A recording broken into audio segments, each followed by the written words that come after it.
Okay, so we'll call the meeting to order. It's Cochrane Planning Commission, June 15th, and it is 6:39. So the first item of business is the agenda. Can we have a motion to approve the agenda? Ms. Moore, and are there any additions or amendments to the agenda? No, there are not, Madam Chair. No, there aren't. Okay, so all in favor? In favor. Approve the agenda. And the next item is the council update.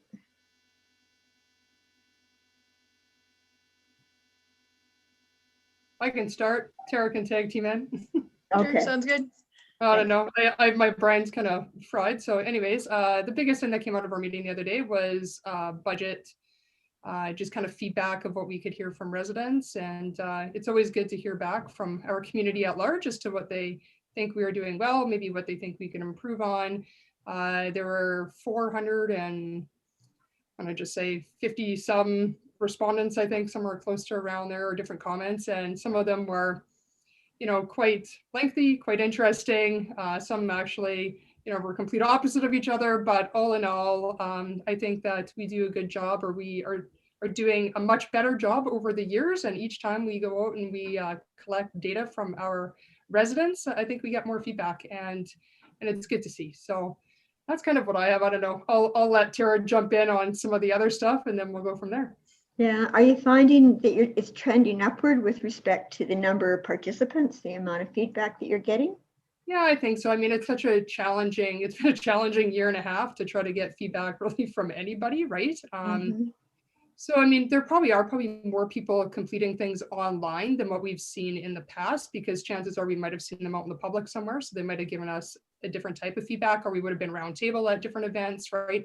But obviously, since that can't happen, yeah, I think that we are seeing more respondents, and I think that will only continue to grow, right? I think if anything that's COVID taught us, it's taught us that we have to do things sometimes differently. And if you want your feedback known, then you're gonna find a way to give it. And I think that it just opens up more avenues for us.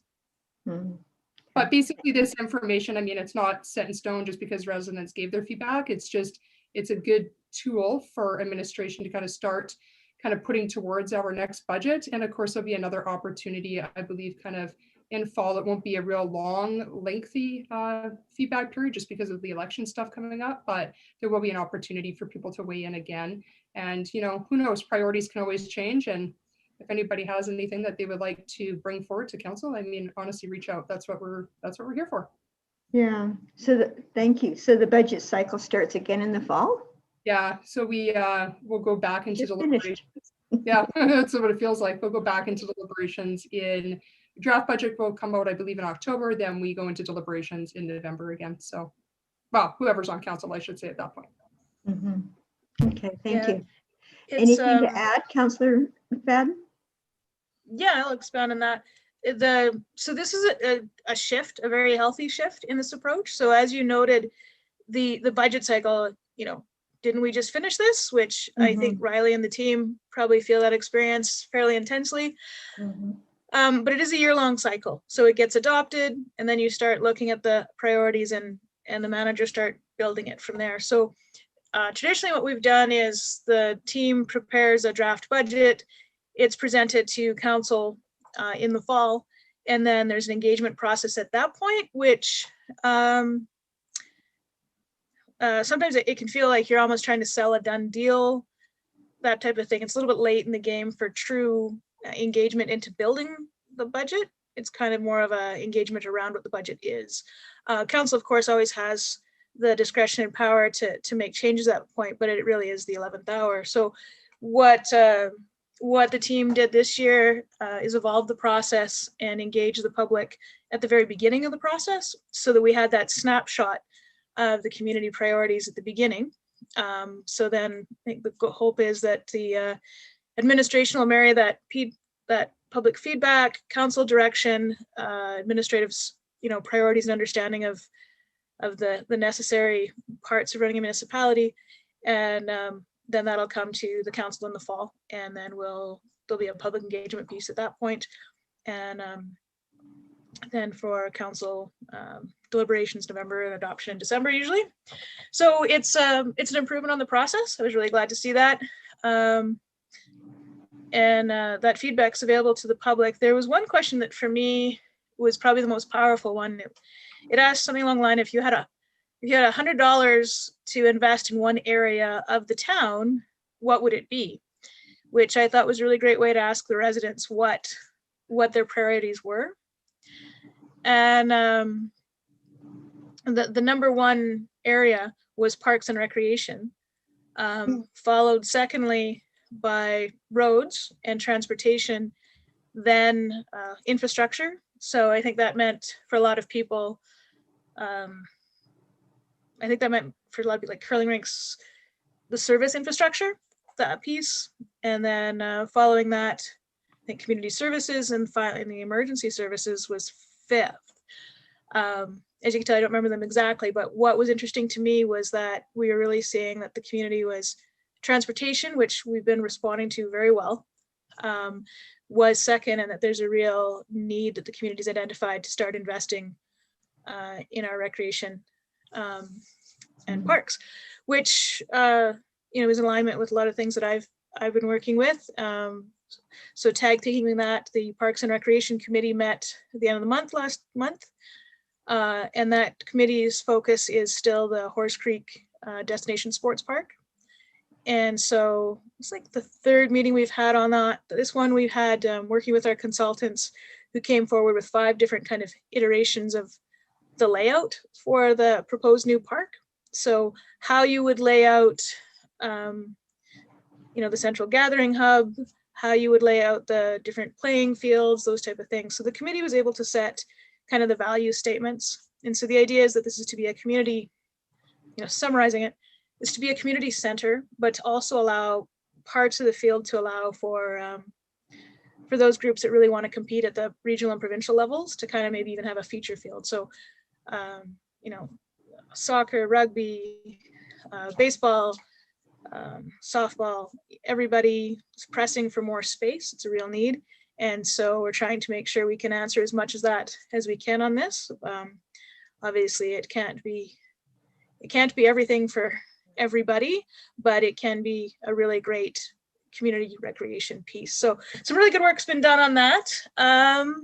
Yeah, and I think the information that Marnie gave around the budget was really key. Last meeting, we went back in person. So that was good to see, good to experience.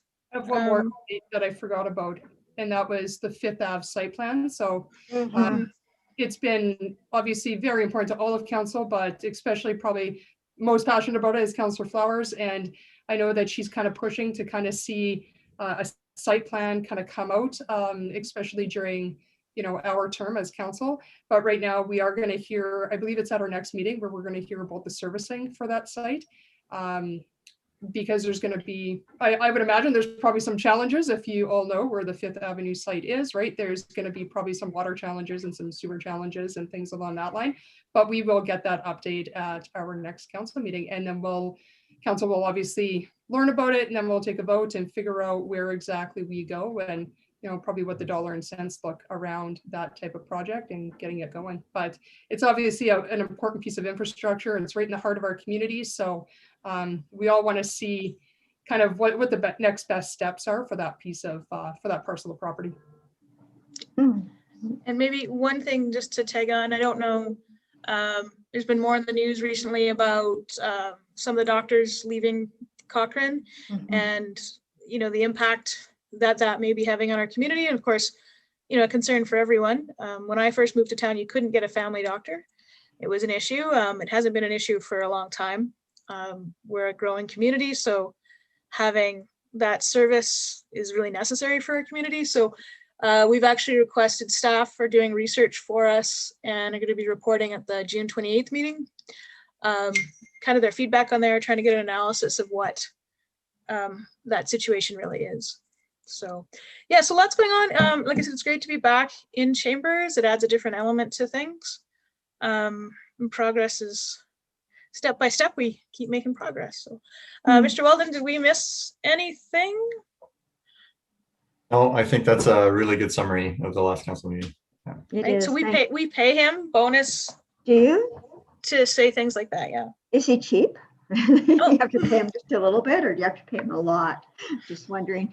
I did hear, rumor has it, not to be confirmed, that also the medical center at Walmart is closing also. So I hadn't heard that one, but yeah, we're trying to get an understanding of the situation. Yeah, so, okay, so thank you very much. Any questions, comments? The only person I can really see is Heather, so. All right, so thanks very much, Councillors McFadden and Fideko. So the next item is the adoption of the previous minutes. May I have a motion to approve the minutes as circulated? Ms. Moore, any errors, omissions? No? Okay. All in favor of the motion to approve? Aye. Okay. Thank you, George.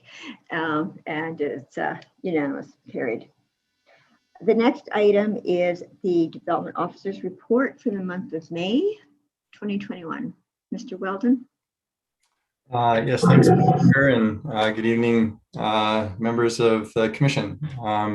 The Development Officer's Report for the month of May, just reporting that there were 22 permits for May, and a comparison of a year to date as of the writing of the report from June 10th of this year, that we are at 97 development permit applications.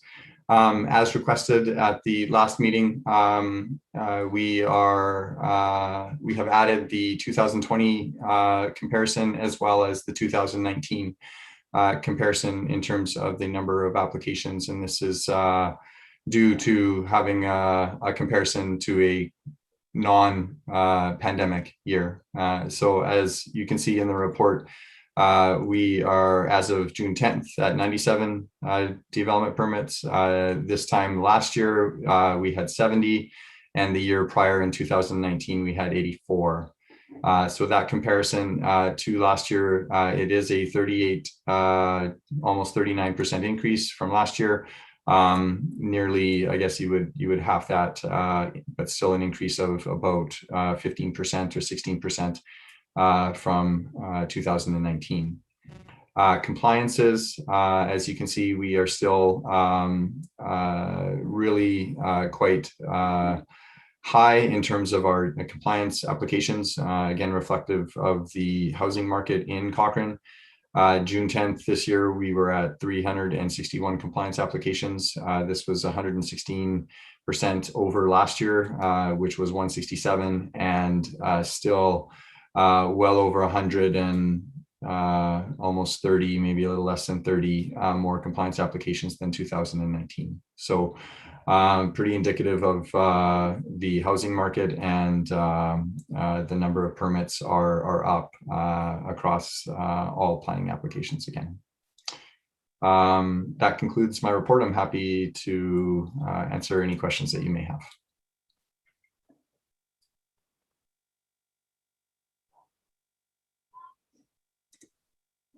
You're muted, Deb. I think you're muted. Yeah. Deb, I think you're muted. Yeah.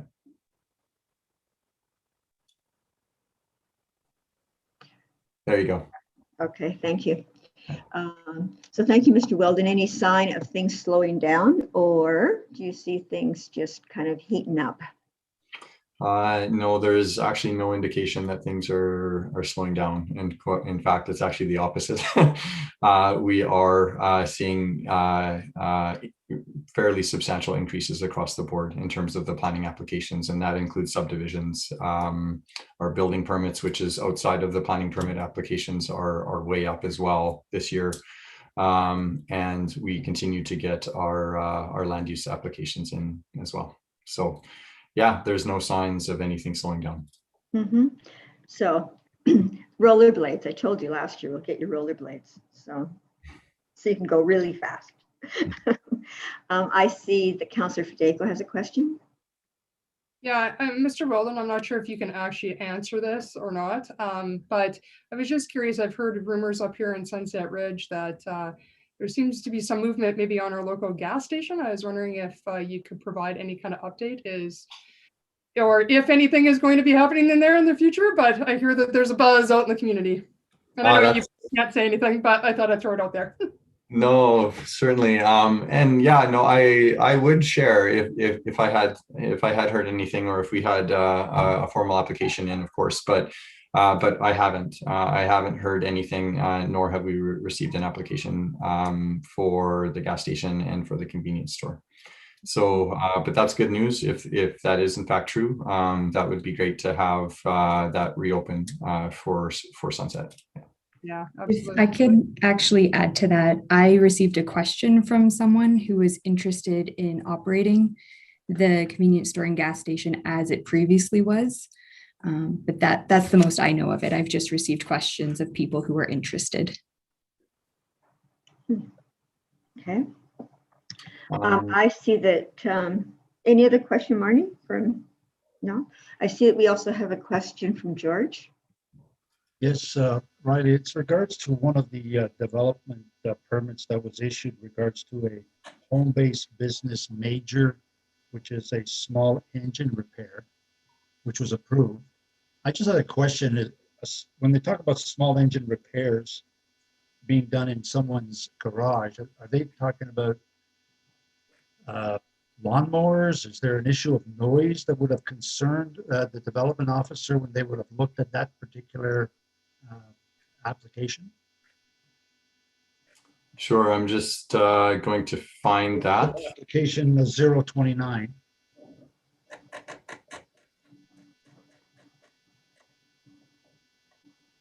Right. Yeah, I see that now. Yeah, absolutely. The small engine repair noise is a valid planning concern when making decisions on these types of applications. So that would have been something considered by the development officer, certainly. The regulations that are in the land use bylaw also speak to hours of operation, number of clients coming to the home to drop off, in this case likely dropping off the engine repair, and or the engines, excuse me, and what the impacts would be related to the coming and going of those clients on the neighborhood as well. But certainly the noise of the small engine repair would have been considered and would have been deemed acceptable in this case. Thank you. Sorry if I can jump in. This was my application. And yeah, so everything rally stands, but I'll just clarify that yes, it is like lawnmowers and smaller was what they were looking for, and the issue of noise was discussed with them, and some strategies were shared was how they can use their garage to mitigate that. Thank you, Adam. Yeah, thank you, Mr. Nordquist. Any other questions with respect to the development officer's report? If so, can I have a motion to approve the report? I will put that motion forward. Was that George saying that he'd put a motion forward? Got to get at least one in. Okay, all in favor? Aye. Approved, thank you. Okay, so the next thing on the report is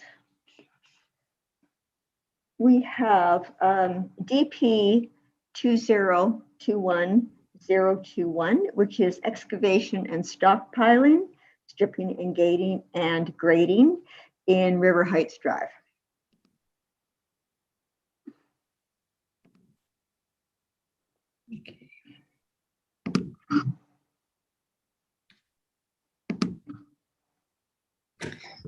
Okay, so good evening, members of the Cochrane Planning Commission. This evening, I'm here to present DP 2021-021 for your consideration.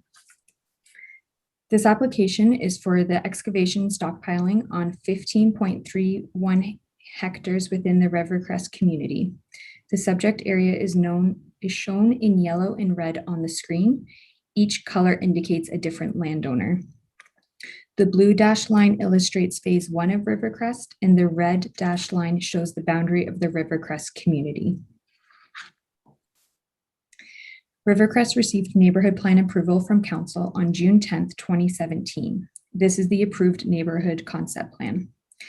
The lands are currently designated as residential single detached dwelling, residential single and two dwelling district, and public service, which were approved by council October 2018. The intent of this application is to prepare the lands for development. The applicant is proposing to strip and grade the area to rough grade and will bring the area to the final grade during the subdivision process. The applicant is currently constructing phase 1 and has existing topsoil and stockpiles within the subject area as illustrated on the slide. The applicant is proposing to move the existing topsoil pile from the northeast corner of the community to the southwest corner on the western half of the future school site. The topsoil pile would be removed prior to the construction of the school site in the future. The applicant is also proposing to haul 15,000 cubic meters of topsoil from the site to reduce the amount stored. A road use agreement will be required to haul the topsoil off-site, as the applicant would be using roads maintained by the town, such as River Heights Drive and James Walker Trail, as shown on the slide. The agreement is listed as a recommended prior to issuance condition in the report. A burrow pit is proposed on the western half of the future school site, as the area does not have enough common material to meet the required grades. The applicant will excavate the material from the burrow pit location and use it to grade the development area according to the proposed plans. Once the common material is removed from the pit, it will be filled with topsoil and will be developed as fields under a future application in accordance with the neighborhood plan. This is the proposed cut and fill plan for the development. All areas in red are where the soil will be removed, and the areas in green illustrate where soil will be added. The blue area on the image illustrates the existing location of the ACO gas pipeline. It is the landowner's responsibility to relocate the line in accordance with the approved neighborhood plan.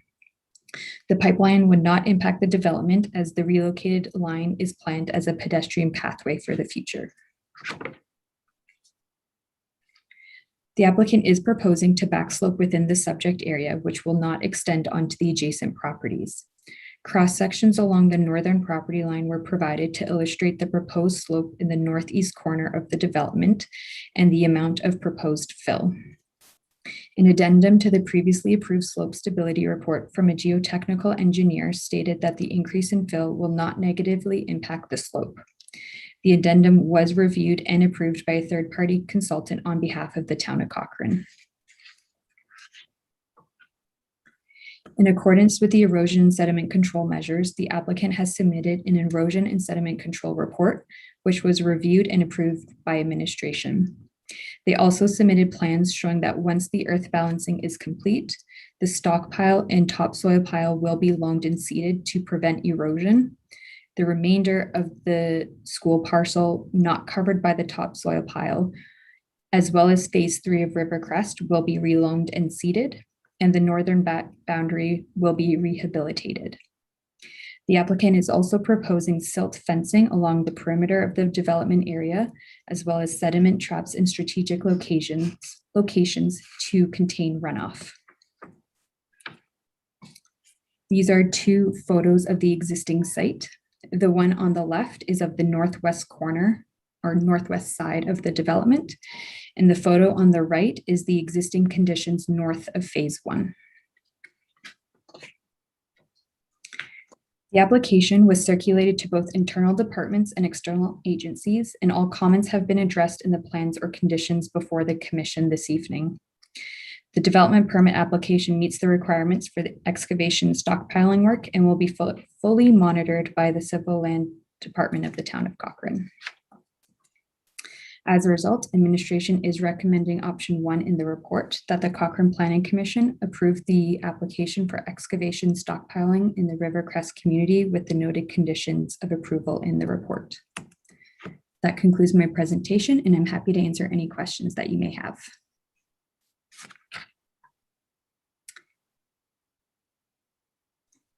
Deb, you're muted.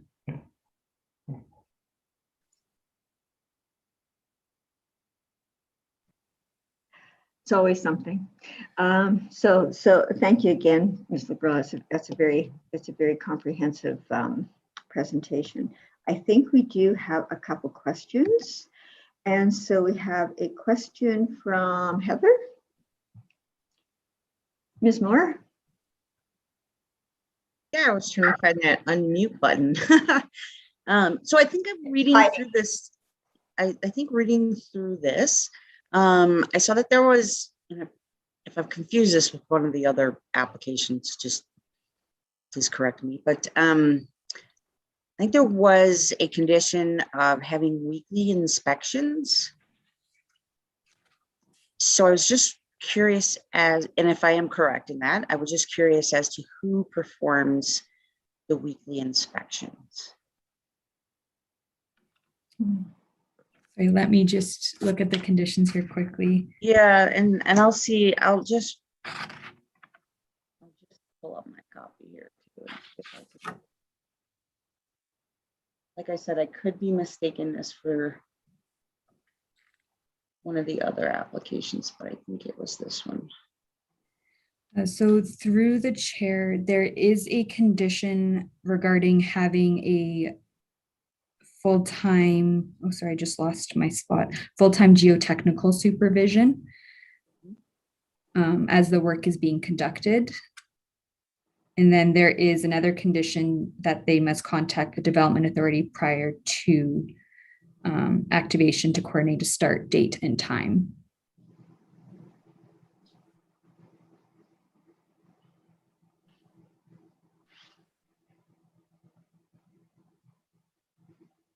Okay, you guys can let's keep going, and if I find specifically where that was, then I'll speak up again. Okay, thank you, Ms. Moore. Councillor Tadeko has a question.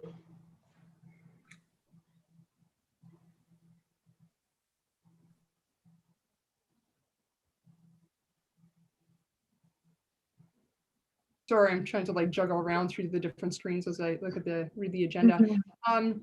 When it comes to I guess the big trucks, I noticed that there is a provision obviously in there that they have to apply for road usage, but what kind of monitoring will be done? You know, I think that's the biggest complaint, that people don't want to see a whole bunch of huge trucks traveling through the neighborhoods. So can you kind of explain how traffic will be mitigated with this?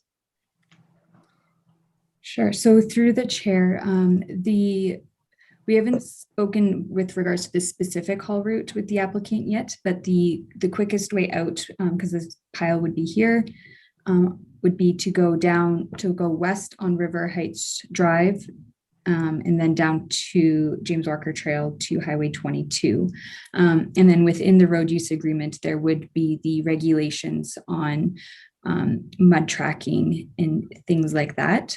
But I may have to refer to my colleague Ashley, because she deals with those agreements more and could speak more about the specifics on what is within the agreement.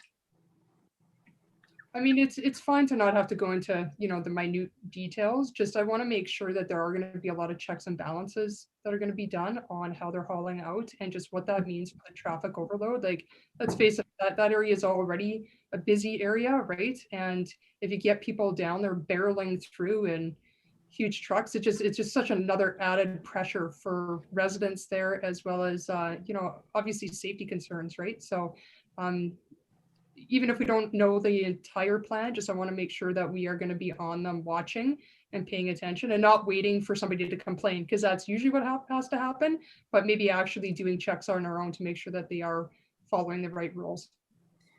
Right. So through the chair, I do know that I don't know the consistency, but I do know municipal enforcement does drive around the community to check up on certain sites, or just sites that are in development. So that is one way that we make sure that there is no mud tracking, but there's also through those agreements, in entering into those agreements, they agree that they will not do those things. Also through the road use agreement, we can limit the hours that they haul the material off-site to hopefully mitigate some impact in that way. And would that be something that we decide now, as, you know, this is obviously in front of us, or is that something that could come back once you kind of have more of a firm idea as to what maybe that whole route will look like? So through the chair, if it's something that CPC would like a say in, it would have to be discussed now. I think in the past it has been added as a condition to limit hauling during certain times. Other than that, it would be left to administration to add specifics into the road use agreement once we enter into that through the prior to issuance process. Okay, perfect. I'll wait to hear from my other colleagues, but I think to me that's something that's important. There's no other way that they can kind of get around kind of traveling that route right through that community, right? So it's going to be a big impact. So I want to make sure that we are looking at safety and protecting the residents that are already there. Okay, thank you. Councillor McFadden has a question. Yeah, just following up on Councillor Fideco's comments. I mean, it is what it is, and this is kind of the route where it has to happen. So I think as long as administration are kind of providing those mitigating controls, that's really the trick to minimize the disturbance as much as possible. My question is really, and I've always concerned on the impact of slopes on any of these developments. So on your map, I saw that your factor of safety line was identified. So just my question is, so there won't be any work done that intrudes on that factor of safety line, just to confirm my reading of the map? So I would have to, my understanding is no, but Ashley can probably give more detail on that answer. Sure. Yeah, if you can later, that would be great. It's just, she is. I know the factor of safety line is like there's not going to be any building on that space, but I'd hate to see any of this work impacting that factor of safety line. It's just my concern. Yeah, and I can actually answer that question for you for sure. So what we did get the applicant to do is ensure that any material that they're adding to that slope, they're not adding anything to the slope, but anything that they're adding close to the slope, they've done review on the slope or on the soil, I guess, in the area to ensure that they're not going to affect that factor of safety line and they're not going to affect the slope. So what they've done is that's why they're kind of grading to a rough grade right now rather than a final grade, so that they can make sure that everything that they're adding right now doesn't affect the factor of safety line. And then if they need to add material in the future, they'll have to do more geotechnical review to make sure that, again, they're not affecting that slope and affecting that factor of safety. So right now they've done their due diligence to make sure that they're not.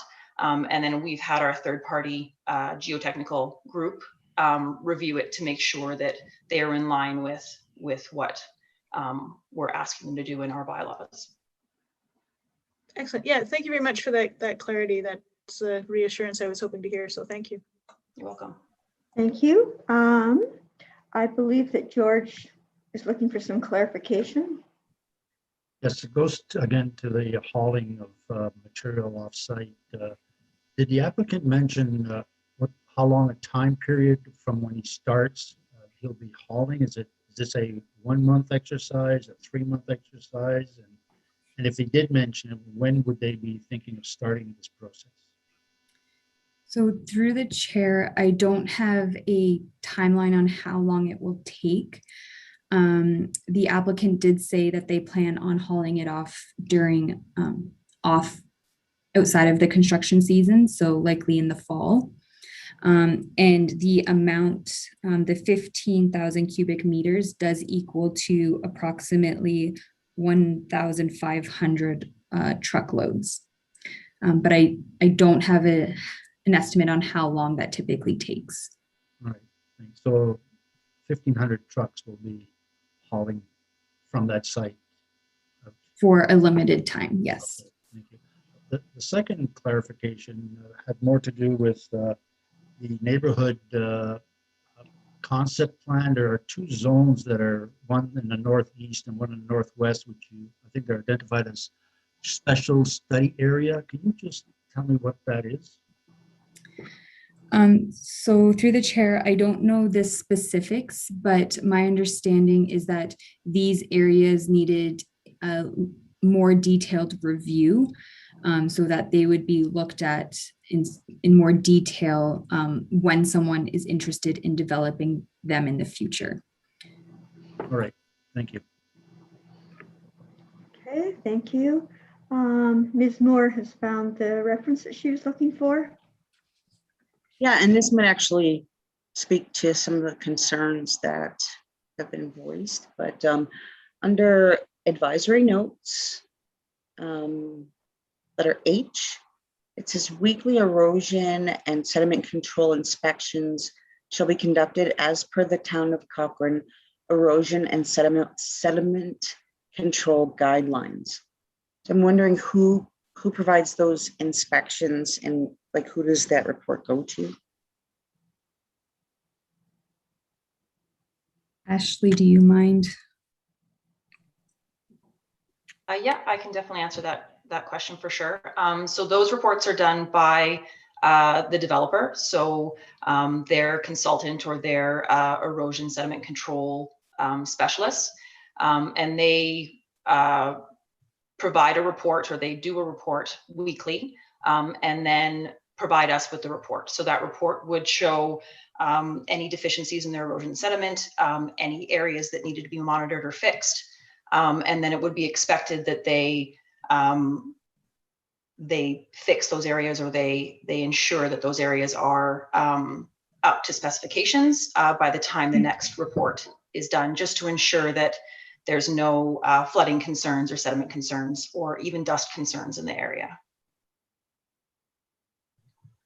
Thank you. You're welcome. Okay. I don't see other questions. I had a couple. With 1,500 truckloads, do you have any idea of how many truckloads per day that would put on the roads? Would it be 20, 30, 40? Any idea? We don't know that right now. The applicant hasn't provided that to us yet. That we were going to address that once we start talking about the road use agreement. Okay. And then when they get to the 22, will they be turning left or turning right? That we didn't ask because we have no authority over Highway 22 since it's a provincial highway, and so we have no control over it. So it's not, we're more concerned about the town roads. Okay. I think that I heard you say, so I'm just going to check. So the green is a future school site, and that there's and so it's going to be put to the west of it, but it'll be removed again before the school is actually built. So there's no possibility of flooding or damaging the school site. So to the chair, correct. The green is the school site. This topsoil pile is on the western portion, and before they can develop the site, that pile would have to be removed. Okay. And I don't know anybody, because I don't know what the traffic is like up there. I know that I read someplace that there might be some stipulation that they aren't there during school in the morning or school leaving. But I'm just wondering, is there any other timelines that there's a lot of traffic on that particular road? Does anyone know? Madam Chair, I think that's it's pretty difficult to know that definitively. I think just knowing traffic in general and traffic patterns, and I know this has actually changed over COVID due to a lot more people working from home and whatnot. But normally it's busier in the morning as people leave for work. So 7 a.m. maybe a bit earlier to 8 a.m. and people coming and going from school during those times, and then again at the end of the day or end of the workday coming home. So between 5 and 6 or 4 and 6 usually.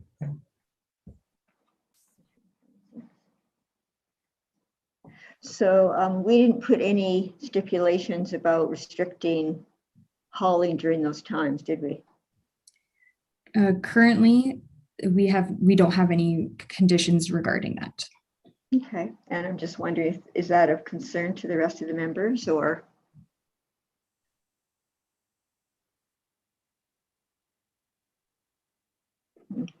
Doesn't seem to be. So I see that Ms. Moore has a question. Yeah, I will comment on what your question just now, Deb, is I think that it would behoove the developers to, if they're trying to be efficient with their time, to try to do their hauling outside of large traffic times, you know, from a planning standpoint. But my question is, so there's going to be a removal roadway plan submitted. So have they already submitted that? Is that why we have the arrows that we have? So through the chair, they have not submitted a plan yet that would be addressed through the prior to issuance condition if it's approved. Okay. However, this map shows what the town is wanting, because this is also the quickest way out of the community. The alternative would be to go across the newly constructed bridge, which we would not want to happen. Right. So once that plan is submitted, is that something that the CPC is going to be able to review, or will it be distributed to all of us, or is that something that we will preemptively just leave with administration? So through the chair, if this application is approved this evening, it would fall to administration to address with the applicant through the prior to issuance process.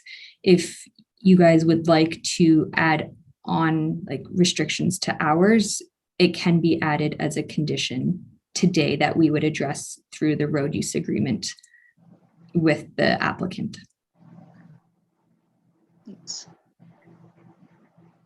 Okay, Ms. Moore, does that make sense? Certainly does, yeah. Okay. I would agree. And I think that Councillor Fideko has a question.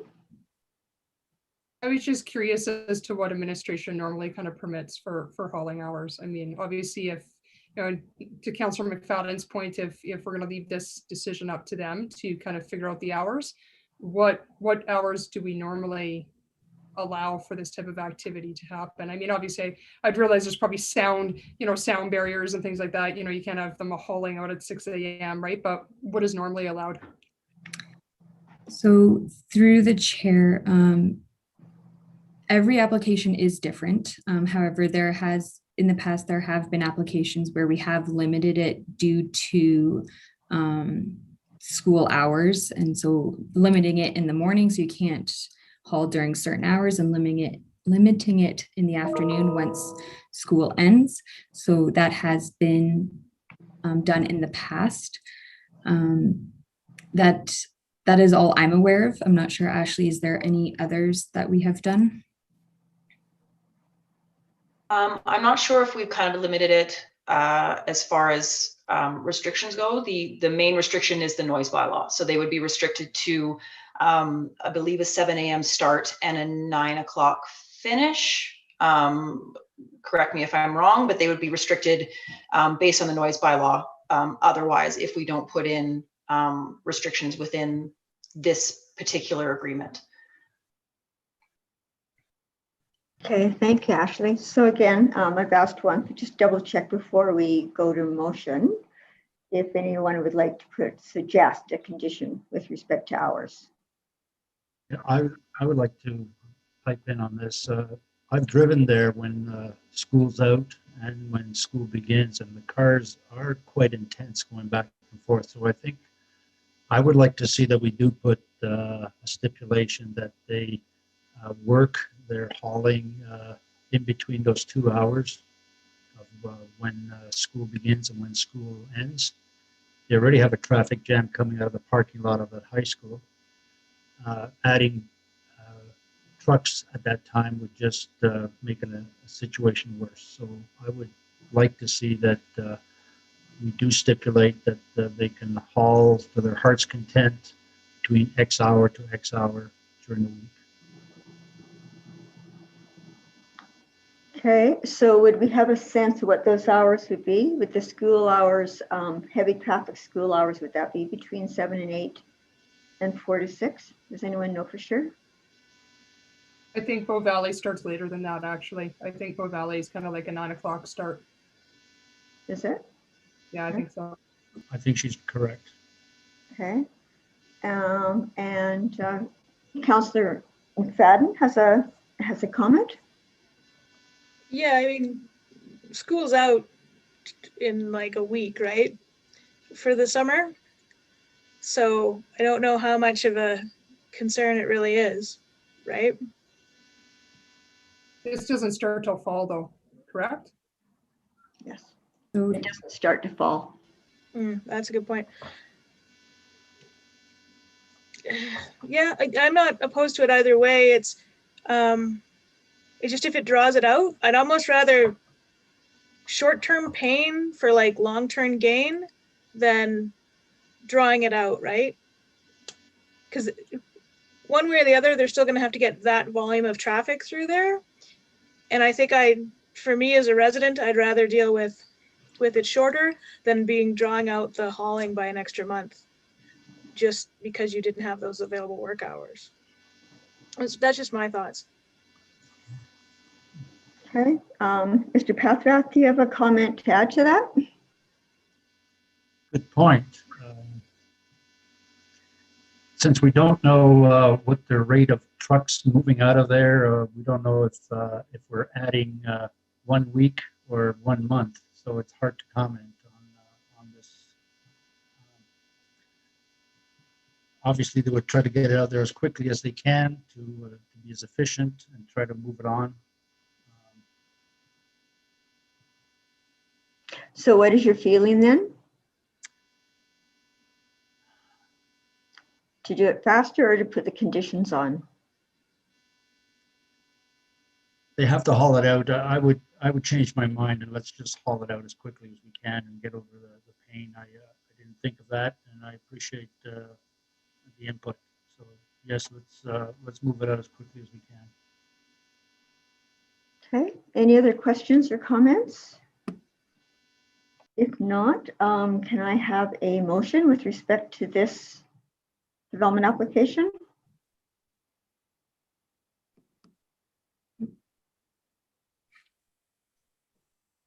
Motion to approve option number 1. Okay, any other further discussion, comments? If not, we'll go to vote. All in favor? Aye. It's unanimous. Okay. Thank you very much. thank you. Okay. And Madam Chair, sorry if I can just interrupt for a second. Before Yeah. Ashley leaves, I just wanted to take a moment to actually introduce Ashley. We Yes, didn't thank at you. the beginning, so I apologize. So just to the commission, this is Ashley Broom. She's a civil land technologist 2 for the town and has been working very closely with Amanda on this application. So just want to introduce Ashley to the group, and thank you, Ashley, for joining us today as well. Yes, thank you, Ashley. Are you a new addition or have you been with the town for some time? I've been with the town for about 7 years now, with a couple of maternity leaves in the mix. So, well, welcome and thank you. Thank you Thank for you. attending tonight. Okay, so the next item is DP 2021047 for an eating establishment with an accessory use drive-through. And I believe Mr. Nordquist is doing the presentation.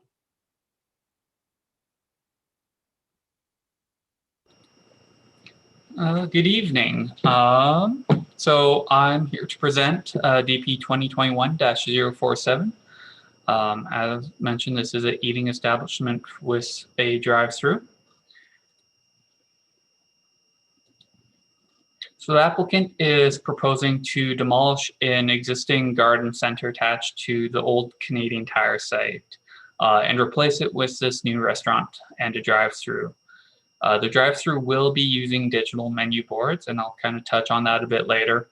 And this proposal is part of a comprehensive redevelopment plan for this entire old Canadian Tire site. So there'll be elements that I'll be touching on that will maybe extend a bit beyond just the work area.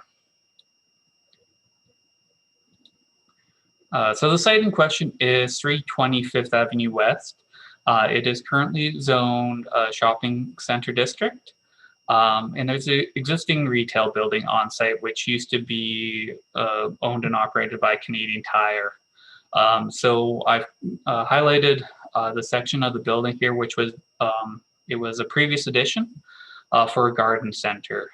And so the proposal is to demolish that little triangle building and then redevelopment that portion of that site.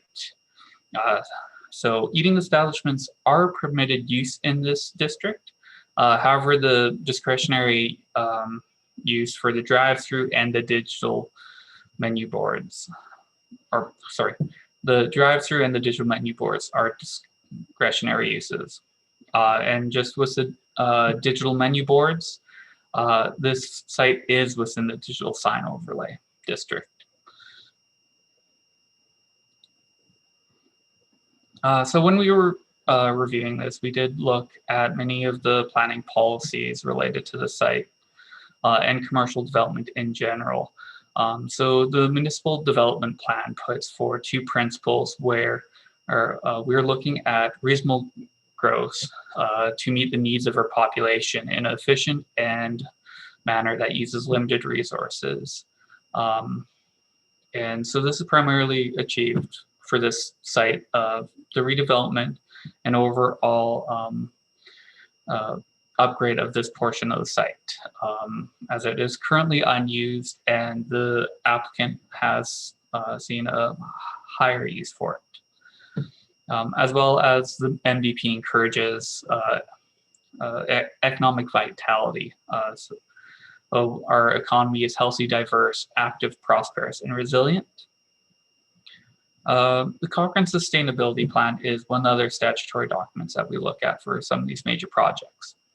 And two of the pathways it establishes is we consume the bounty of our local economy, and our local economy is healthy and diverse, both of which speak to making sure that we have employment opportunities available to all of our residents and having it close and connected in our downtown core.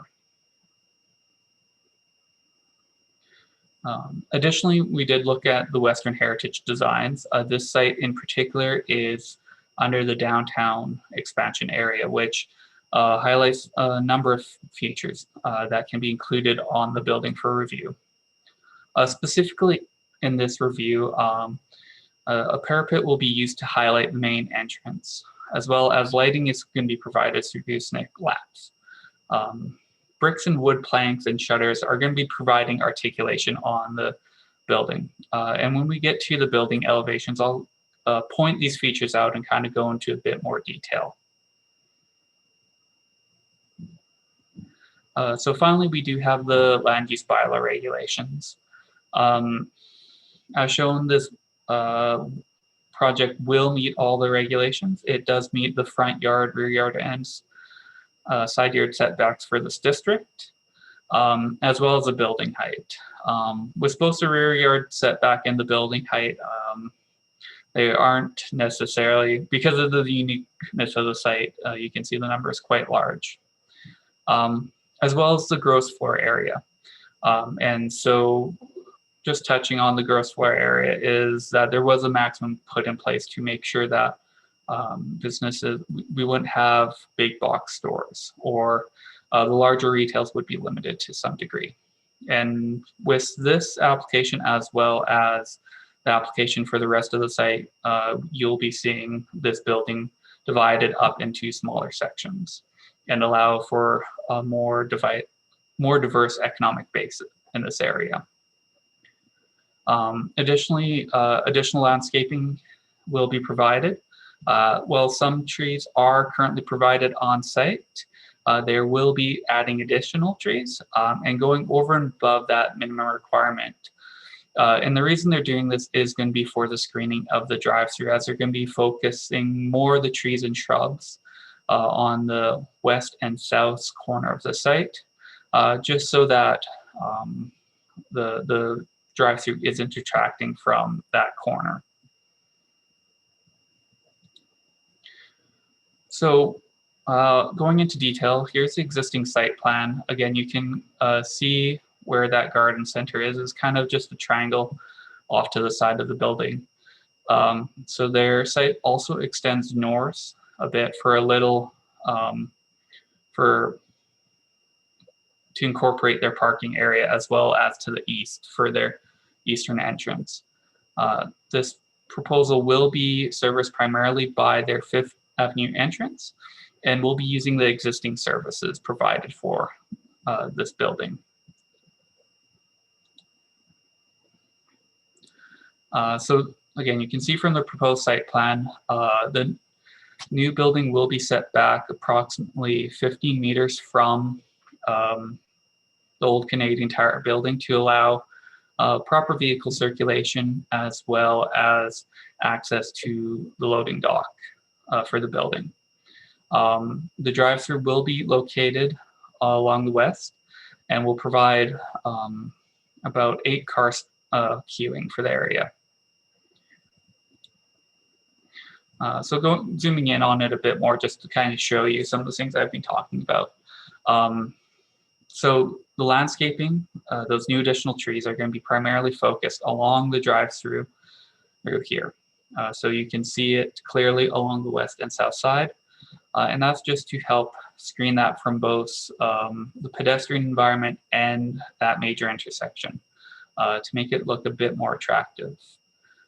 Access will be coming in from that Fifth Avenue entrance. Vehicles will then flow through the site, going along the west edge, and then ultimately exiting the drive-through at the south end of the site, where they'll be recirculated north to that main interior internal road there. Parking required for the site, we calculated at 1.25 stalls per 4 seats. The proposed restaurant will have 44 seats and thus require 14 stalls. Well, 9 stalls will be provided directly adjacent to the proposed restaurant. The remainder of the stalls will be provided throughout the site. As mentioned, we're looking at the overall site together in this case. So there's currently 194 stalls that would be available for the retail use and this restaurant. Based on the current floor area of that retail building, 146 stalls would be required for that. And then the additional 14 for the restaurant would mean that there's still an excess of 34 parking stalls on this site. So the building elevations. As mentioned, we did review this against our Western Heritage Design Guidelines.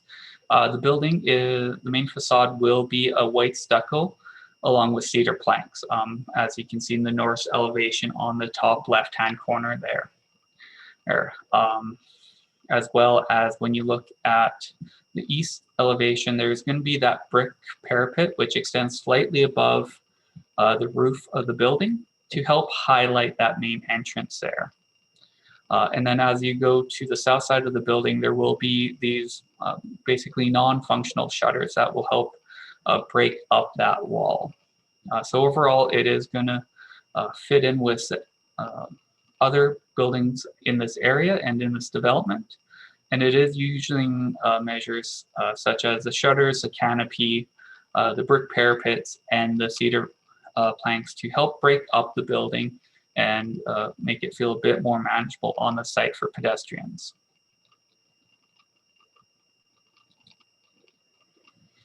As mentioned, this site is within our digital sign overlay as highlighted by the star here.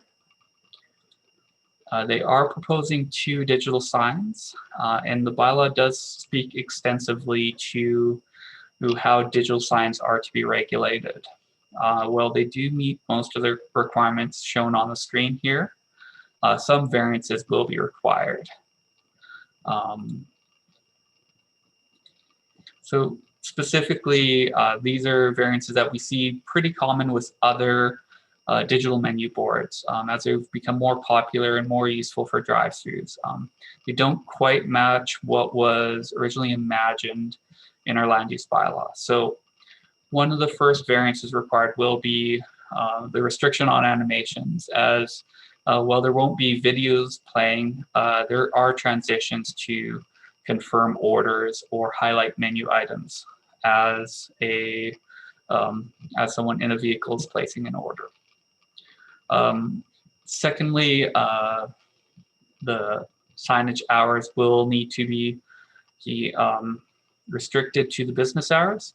Well, our digital signs do specify certain times. These were more imagined for the advertisement signs that you see along Fifth Avenue. Whereas this sign will have a specific purpose and function within the site itself and isn't being directed towards the traveling public. So it's really important that as this restaurant operates, that they can keep this on so they can continue to operate their drive-through. The third variance is, of course, the sign area, where the bylaw does establish a minimum sign area. This needs to be reduced, and again, this is more to that these signs are going to be much closer to the vehicles in the drive-thru, and they aren't directed at the traveling public at Fifth or on Griffin Road. The fourth variance is for the setbacks between the signs. Again, this was more to ensure that along like the Fifth Avenue corridor that there wasn't going to be signs too close together. However, in the drive-thru, they need to be a bit closer to function for their intended purpose. And finally, with the number of signs, because they are keeping the existing freestanding sign there, we do need a variance, or they will require a variance to have the additional 2. Again, none of these variances are that out of scope, and most of them come into play with how we wrote the original digital sign bylaw, and with the purpose of regulating signs that are directed towards the traveling public. These signs are going to be much more focused to the drive-through and performing a function within the site itself. Here are the proposed sign elevations. Again, it's a fairly typical 3-panel menu board with a canopy over top, as well as a entrance sign here,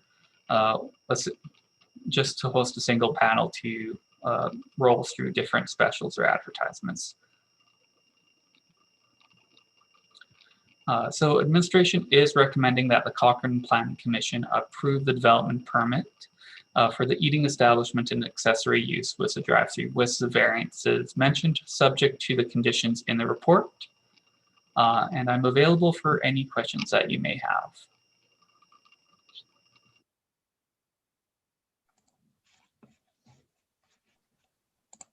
Okay, thank you, Mr. Norquist. Do we have any questions?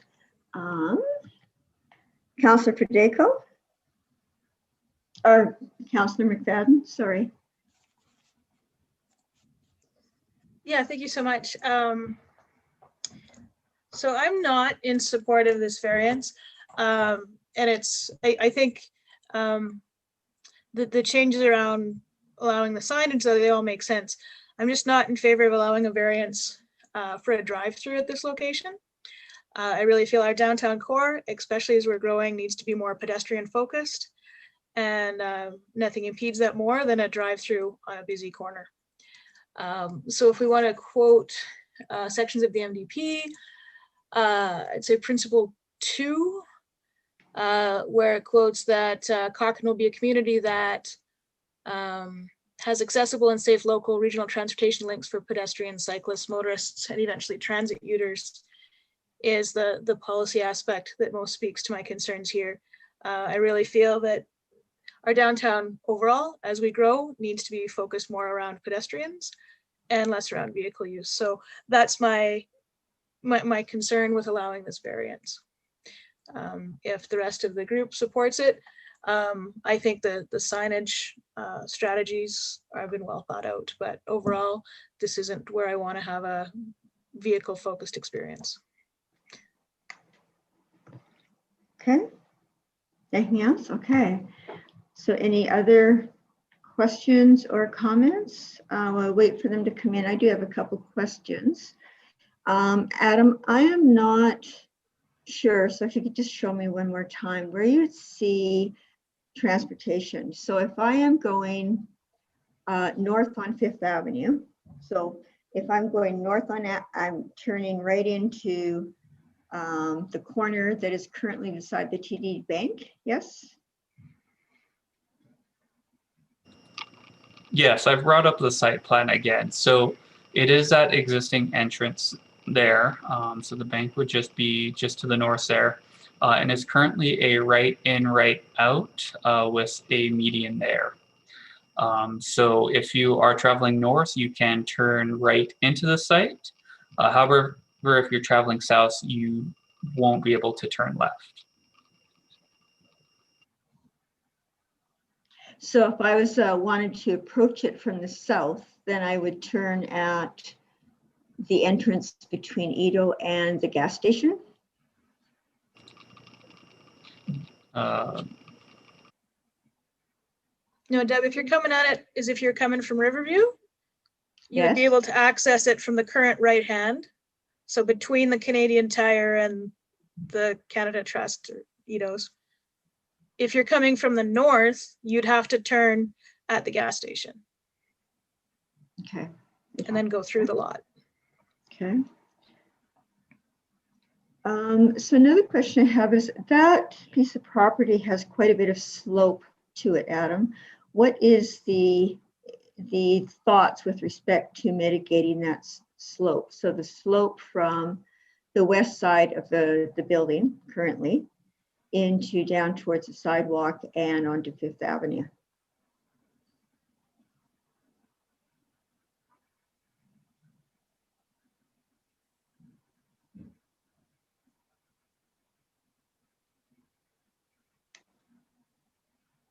Sorry, I'm just bringing up my presentation again.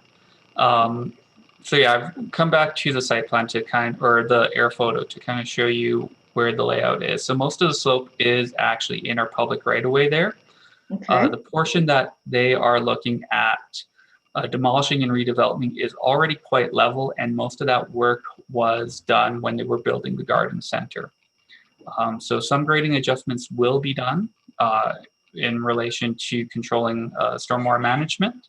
And that has all been reviewed and approved by our civil land development. Okay. Thank you. Another question is, so is there going to be a separation then between that building and the revival or whatever they're doing with the rest of the Canadian Tire building? Yes, so it's about 15 meters from the edge of the old Canadian Tire building to basically, if you're looking on the site plan here, the edge of the curb there. So there will be room for traffic to flow in between the buildings, as well as there will be some space to service one of the tenants for loading and unloading.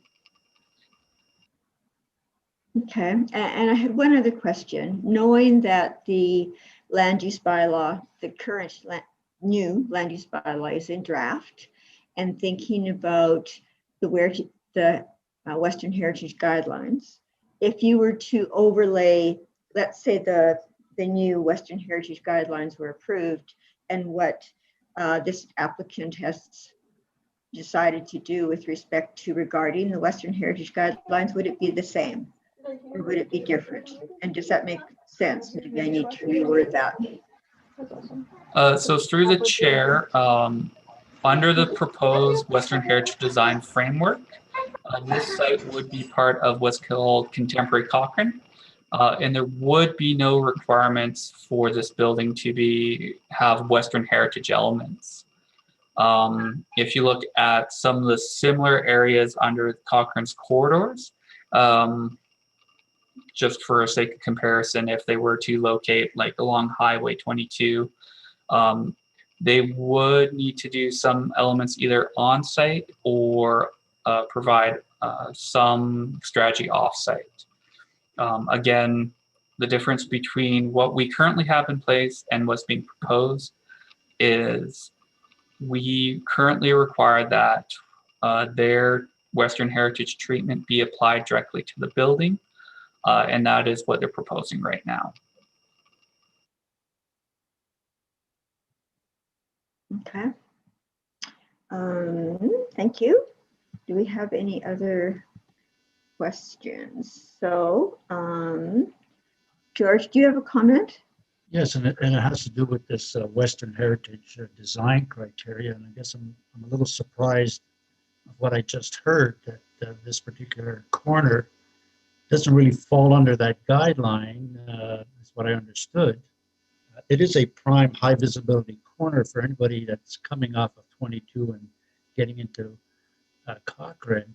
And I'm surprised that we wouldn't be wanting to push a little bit more of a Western heritage design on this particular applicant, especially from exactly where it's sitting, on that corner, high visibility corner.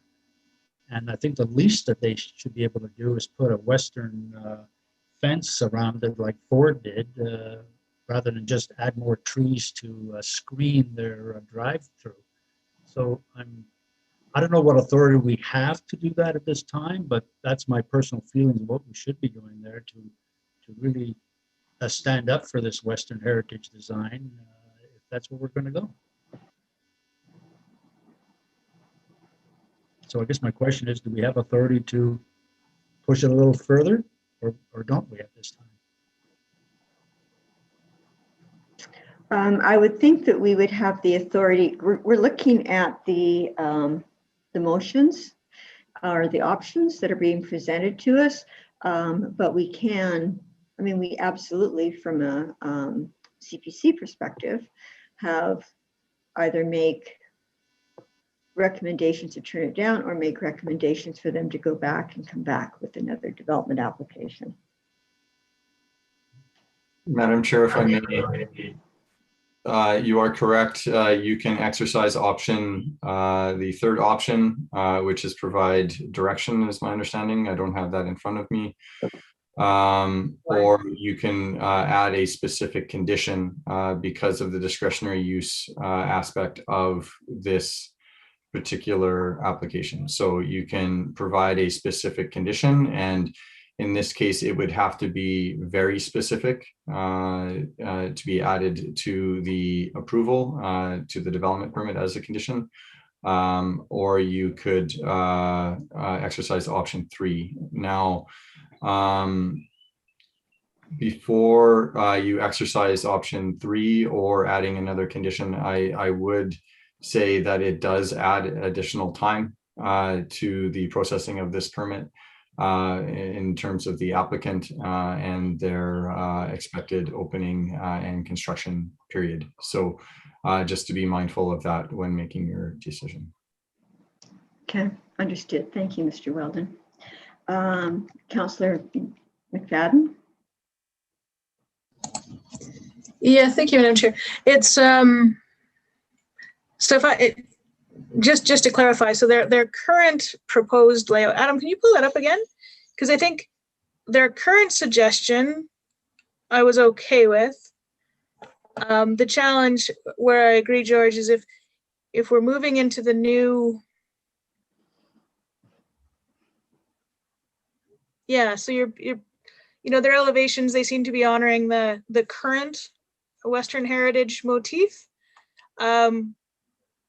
So, I'm okay with that if we were to support it. George, where I agree with you is that, so the current Western heritage approach I support. I am, and I've communicated this under my council hat to staff, I'm not really comfortable where we're landing with it in the future, very much for the points that you've raised.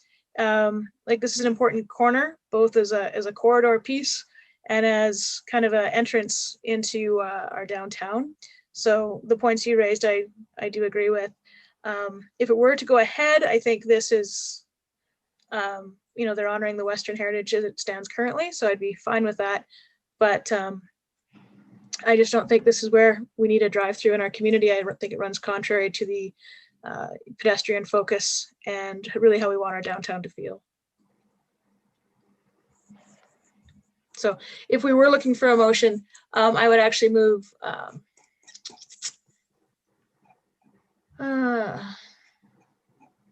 option 2, just to straight out that the Cochrane Planning Commission refuse the application for needing establishment and accessory use drive-through. And those would be my reasons. I'm all for another eating establishment. It's just the accessory use of the drive-through that doesn't fit for me. Okay, thank you. Additional conversation. I believe that Heather has a comment. Yeah, I just have a couple of comments actually. Referring to the wanting the downtown area to be pedestrian focused. I definitely agree that in every opportunity we should move in that direction. However, I would say that this location being kind of on the edge of the industrial area and moving into the downtown area, I just don't see that. I don't see that area as ever really developing because of the layout and the parking lot and everything, really developing into a, hey, come walk over here area. I think on the contrary, it could end up being people start out there and then park there and walk downtown. And to George, and the concern about the Western heritage, just because I wanted to bring up a couple things from the past, just because you're new this year. We want the Western heritage concept and guidelines to protect the image and the feel of Cochrane, but at the same time, we don't want those guidelines or to restrict the businesses that will come and plant themselves here in Cochrane. And what we found with some of the other businesses in town is that, especially if they're part of a bigger franchise or a bigger company, they may have other guidelines that they have to follow for their franchise requirements. Now, the fact that they're already willing to incorporate looks of the Western heritage guidelines, still knowing that they probably have some things that they have to keep for their franchise requirements. I think they're moving in the right direction. And, you know, we certainly don't want people, there are a few things. Like one, we would have to be, like you said, really, really specific if we were gonna put something in there and said, you have to do this. But when we talked about the Western heritage guidelines before, the guidelines are that, they're guidelines, and it leaves a lot open to interpretation, right? So one company might come in and be like, yeah, we want, you know, the railed fence, and we want a bronze statue of the, you know, the cowboy with his hat up and stuff. And then another one might come up and just be like, well, that doesn't really work in with, you know, our business concept. In any case, long story short, too late. I think that they are really making an effort to fit in with the Western heritage guidelines. My thought is that it's not a high, quote, pedestrian traffic area, and I don't think it will develop that way. And the third thing is we want to welcome some businesses down here because quite frankly, it's just pretty empty. And I'm not sure how long that building's been empty, but it's been empty as long as I've been here. So that's it. Okay, thank you, Ms. Moore. I believe that we have a question from Councillor Fideko. A quick question, kind of going off of what Councillor McFadden kind of ideas to kind of not approve the drive-through. If we brought this forward and we went back to them and said, you know, you are able to have your freestanding restaurant, but we don't approve a drive-through, is that something that would be entertained, or does it just fold the entire deal? I'm just kind of curious as to what the applicant would kind of feel about that. I can answer this, Adam, and maybe you can add if you know anything different. Just from past experience with you saw that this is a Popeye, so a franchise.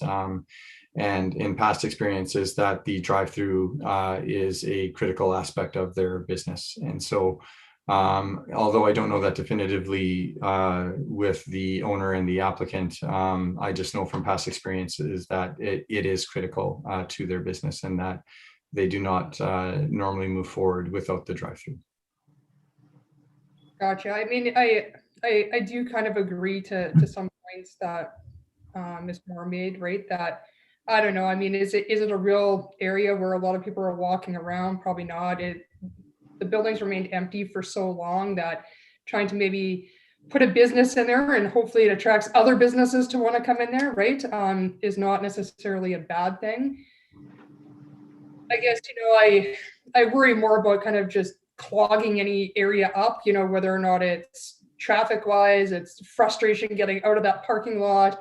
You know, are we adding more problems by having a drive-through there? And especially because obviously that, you know, it's not like there was a drive-through pre-existing there and it's a new restaurant coming, it's a different restaurant coming in, right? We just don't really know how that would be mitigated. So I can kind of go either way, but you know, if there would be a possibility that they just look at a sit-down restaurant, it kind of makes it easier. But if you're telling me that, yeah, you know, it's gonna kind of could actually fold the entire deal, then I think is it worth us pushing back on it, considering the fact that, you know what, you got I don't even know, KFC. Like you look at how many drive-throughs are already approved out there.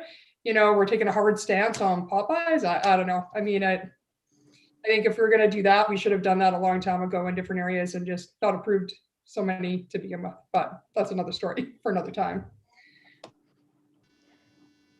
Thank you, Councillor Fideko. I think if I could add, I think one of my concerns is the transportation. So if I am going east on Griffin, so I'm turning, and then I also have people coming west on Griffin. So we've got kind of a mismatch of people going across and trying to go over a lane and people trying to cross and get over in a lane, and to really make that a lot more traffic dense and people crossing lanes than we have now. That's really my concern. It's not, I realize that there's already an exit there, but I don't really see a lot of traffic that are going in and out of that. But I think if we put through a drive-through, it's going to direct people to drive there.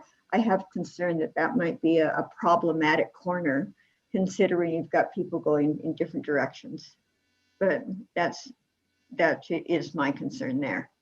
So just add in here, when it was a Canadian Tire, they had that traffic flow happening through that exit, and it was a full parking lot at that time. So I don't consider that as big as issue as you might think it is. And my second part, Heather, thank you for a bit of a background. I do agree with you that that whole Fifth Avenue there will never be a pedestrian haven as we think it could be, just because it's a mall. But I still like to stick to my point that for the Western Heritage, to ask the applicant to add a western fence in front of the trees they're going to plant is not a big ask, in order to make it a little bit more appealing towards our Western Heritage design. was not that onerous on them to do that. Okay, is there any other comments? So we have a motion on the floor, and the motion on the floor is to refuse. Oh, so Councillor McFadden, you're muted. So I did have a question for clarification from the team. So as I understand it, this application, the drive-through is just part of their larger development, right? So the main bay, Canadian Tire Bay, something's going to happen there independent. The only reason we're hearing about this is because it is for a variance, right? So yes, no to the restaurant isn't affecting the rest of the development, is my understanding. Is that correct, Planning Guru? Yes, through the chair, this application is looking at just the site area for the restaurant itself. It is being brought forward to you because it is a discretionary use for the drive-through primarily, as well as it's a discretionary use for the digital signs. Right. Well, there But may there's be currently an business application in considerations. process. Sorry, Commissioner Request. There is currently an application in process, though, to develop, like something is happening with the old Canadian Tire, regardless of this application, or separate than this application, correct?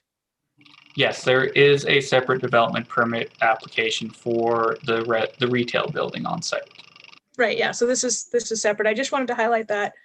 As for it being like a pedestrian centric, you have to remember, like looking to the future, so Riverview is going to be walking to this site, especially now that you're going to have more shopping there. So Riverview and the residents of Glenbow will be walking there. So, and we're trying to encourage more people to live downtown. So you are going to have more people.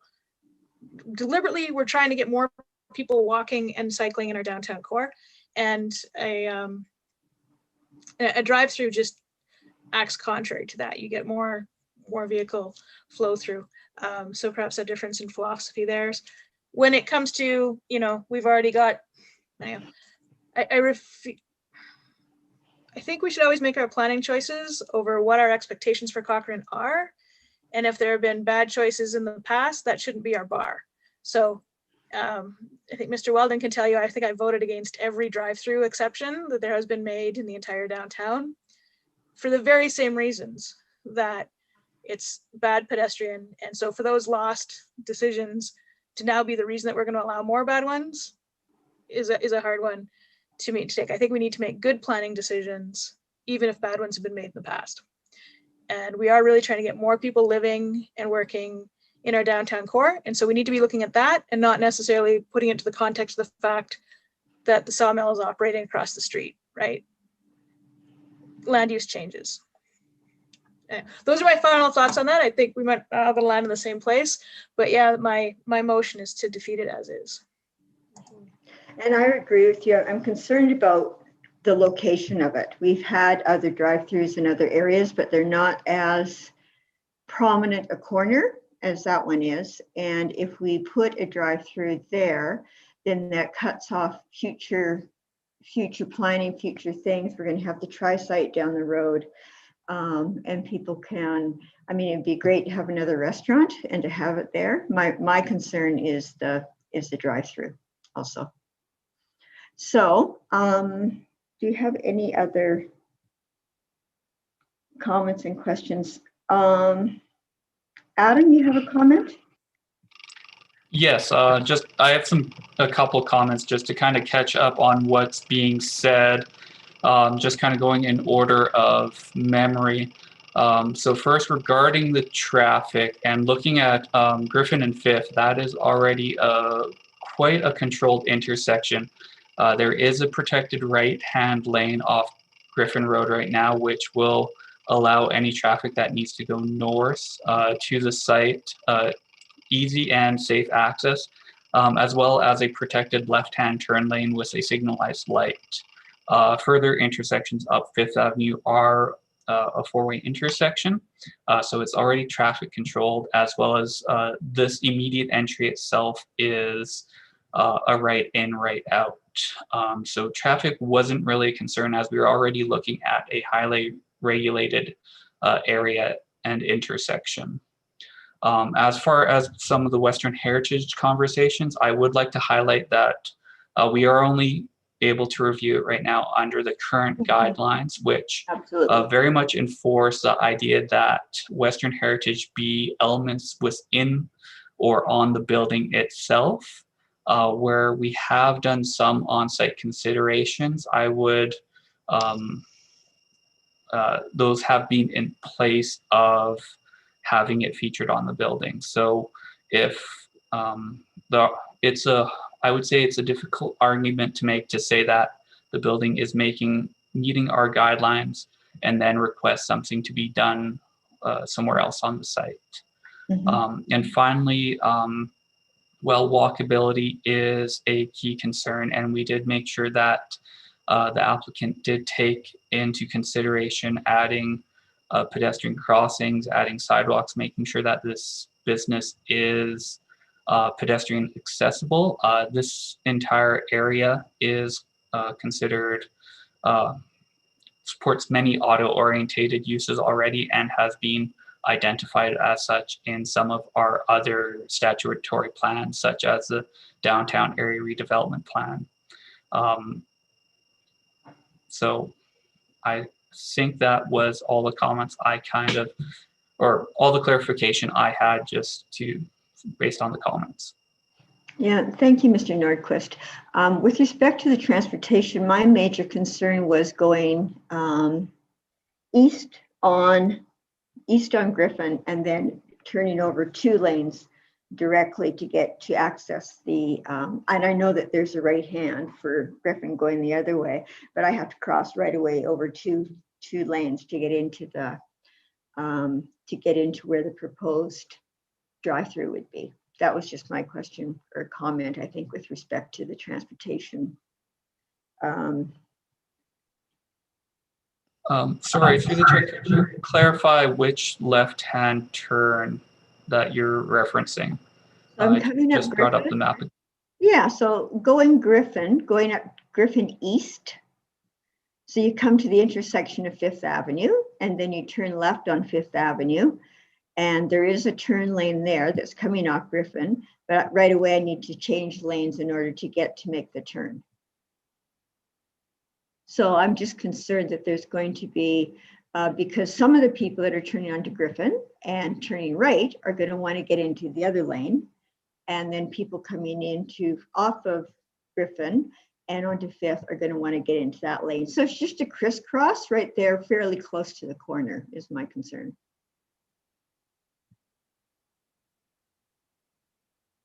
Does that clarify it for you?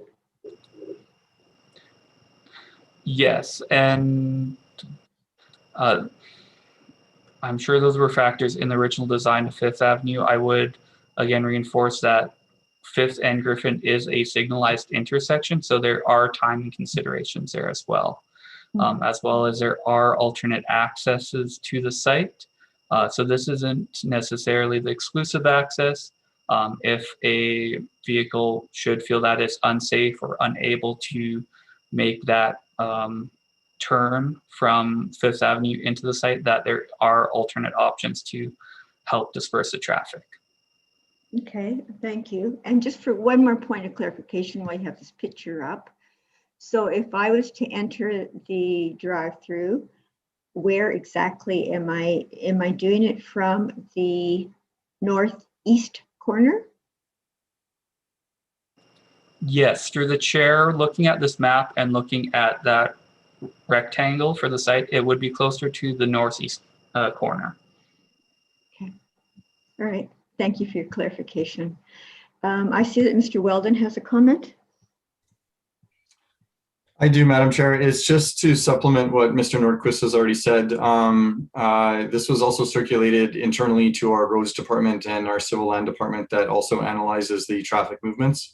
I'm assuming, Adam, and maybe you can correct me if I'm wrong, but there was no issues raised or any concerns or any additional infrastructure improvements that would be triggered as a result of this development permit as well. So that's always a consideration when new development is proposed, that they may be responsible for upgrades to the road network. And I don't believe that that was the case here. Yeah. Yes, through the chair, the only comments received were regards to the internal circulation of that work area itself, and adjustments were made by the applicant to ensure that there was additional queuing stalls before the ordering menu, basically. Okay. Can you tell me, is there future plans, again, looking to the future, where Fifth Avenue will be 4-lane? Do we know that? It will be 4-lane in the future? For, excuse me, for Fifth or for Griffin? For Fifth. Will For Fifth Avenue ever be 4-lane? I do not believe there's any plans to have it be 4 lanes at this time.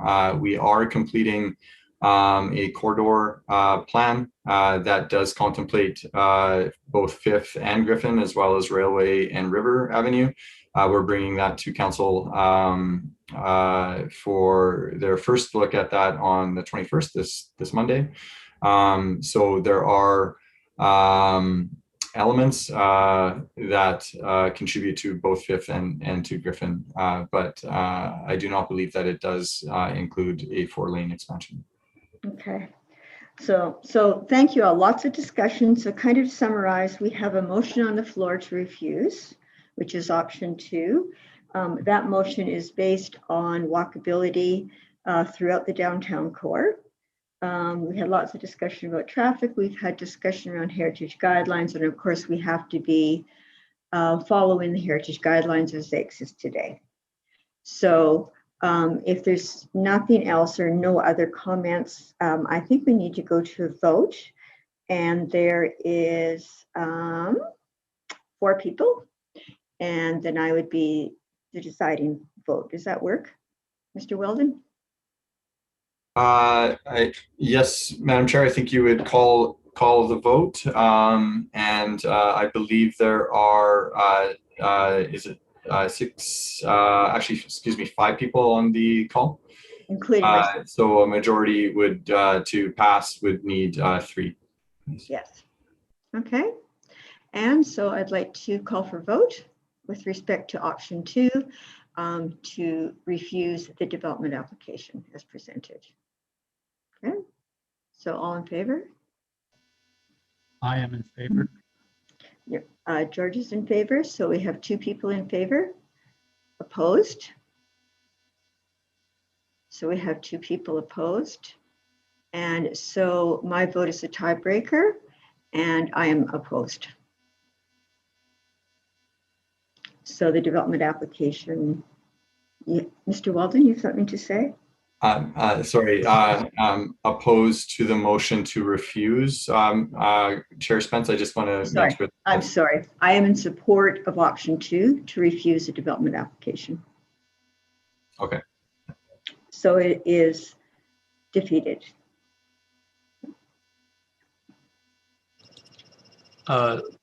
Through the chair, just to clarify, the reasons for refusal is that the application does not meet principle 2 of the municipal development plan, which seeks to, sorry, I'm just going back to the original wording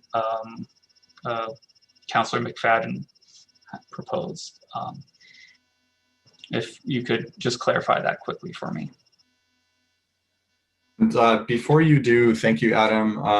The reason why Adam is bringing this up is we need to provide the applicant the reasons for the refusal.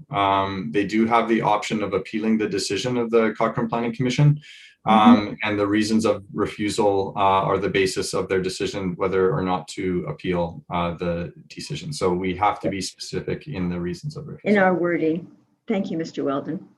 Yeah, I understand that and appreciate it. Sorry, I just had to look up the MDP.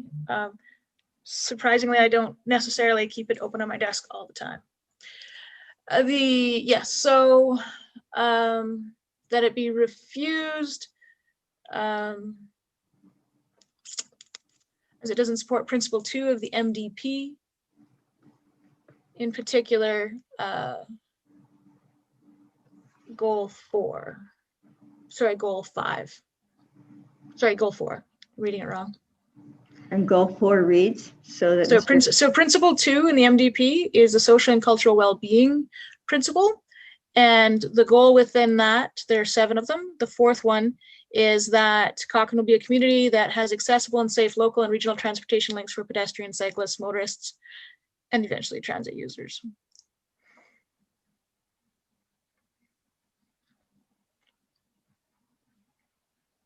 Okay, did you get that, Mr. Nordquist?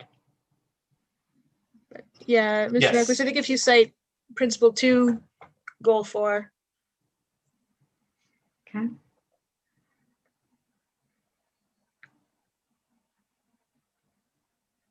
Okay, all right. So the next item on the agenda is DP 21064. It is for an accessory building with a variance to height at 675 River Heights Crescent.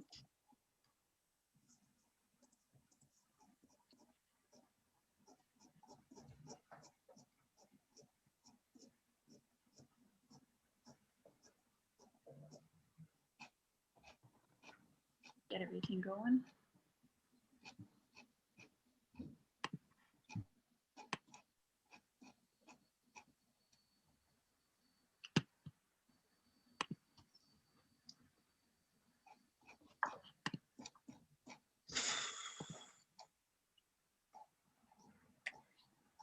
Here we go. So good evening, Cochrane Planning Commission and Madam Chair. Tonight's application is for DP 2021, which is an accessory building with variance to height. The application being presented, as I mentioned, is for an accessory building with variance to height listed as a discretionary use in the residential single detached dwelling district at 675 River Heights Crescent, located in the River Heights community. The proposed application meets the purpose and intent of the R1 district. It also meets the land use bylaws prescribed side and rear yard setbacks for accessory buildings. The land use bylaw gives discretion to the development officer for accessory buildings which are listed as a discretionary use in the R1 district, provided it meets the minimum regulations in the land use bylaw. As the applicant is requesting a height variance for the accessory building from 4.6 meters to 5.5 meters, which is a 16% variance. Sorry, they're needing a variance of 16%. And they're also looking to have a parking stall width variance from 5.5 meters to 5.49 meters. The application is being referred to the Cochrane Planning Commission for a decision. The height of the detached garage, the 5.5 meters, will not exceed the height of the principal dwelling of 9.6 meters, and the applicant is requesting the height variance to accommodate a vehicle hoist in the detached garage, which requires 3.66 meter walls. The slide before you shows the immediate adjacent properties in the rear lane to the west and south of the subject property. The detached garage to the south has an approved development permit with a height of 5.5 meters, and the adjacent neighbor to the west has no development permit, as it is not required if the accessory building does not exceed 35.5 meters squared and complies with the prescribed yard setbacks and building height of 4.6 meters. The notice of development was posted on the property on May 14th. There were no concerns or comments noted from the circulation to internal departments and external agencies.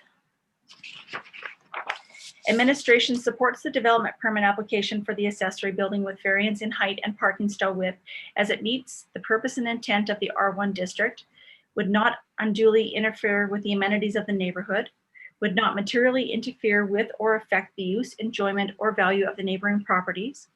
It conforms with the use prescribed for the land, and it meets the minimum on-site parking of 2 parking stalls.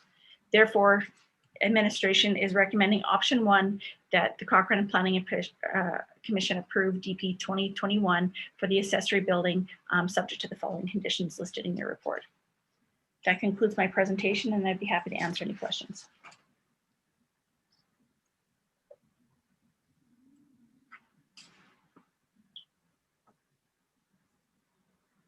Oh. Sorry, I can't hear anybody. Yeah, Deb, I think you're muted still. Okay.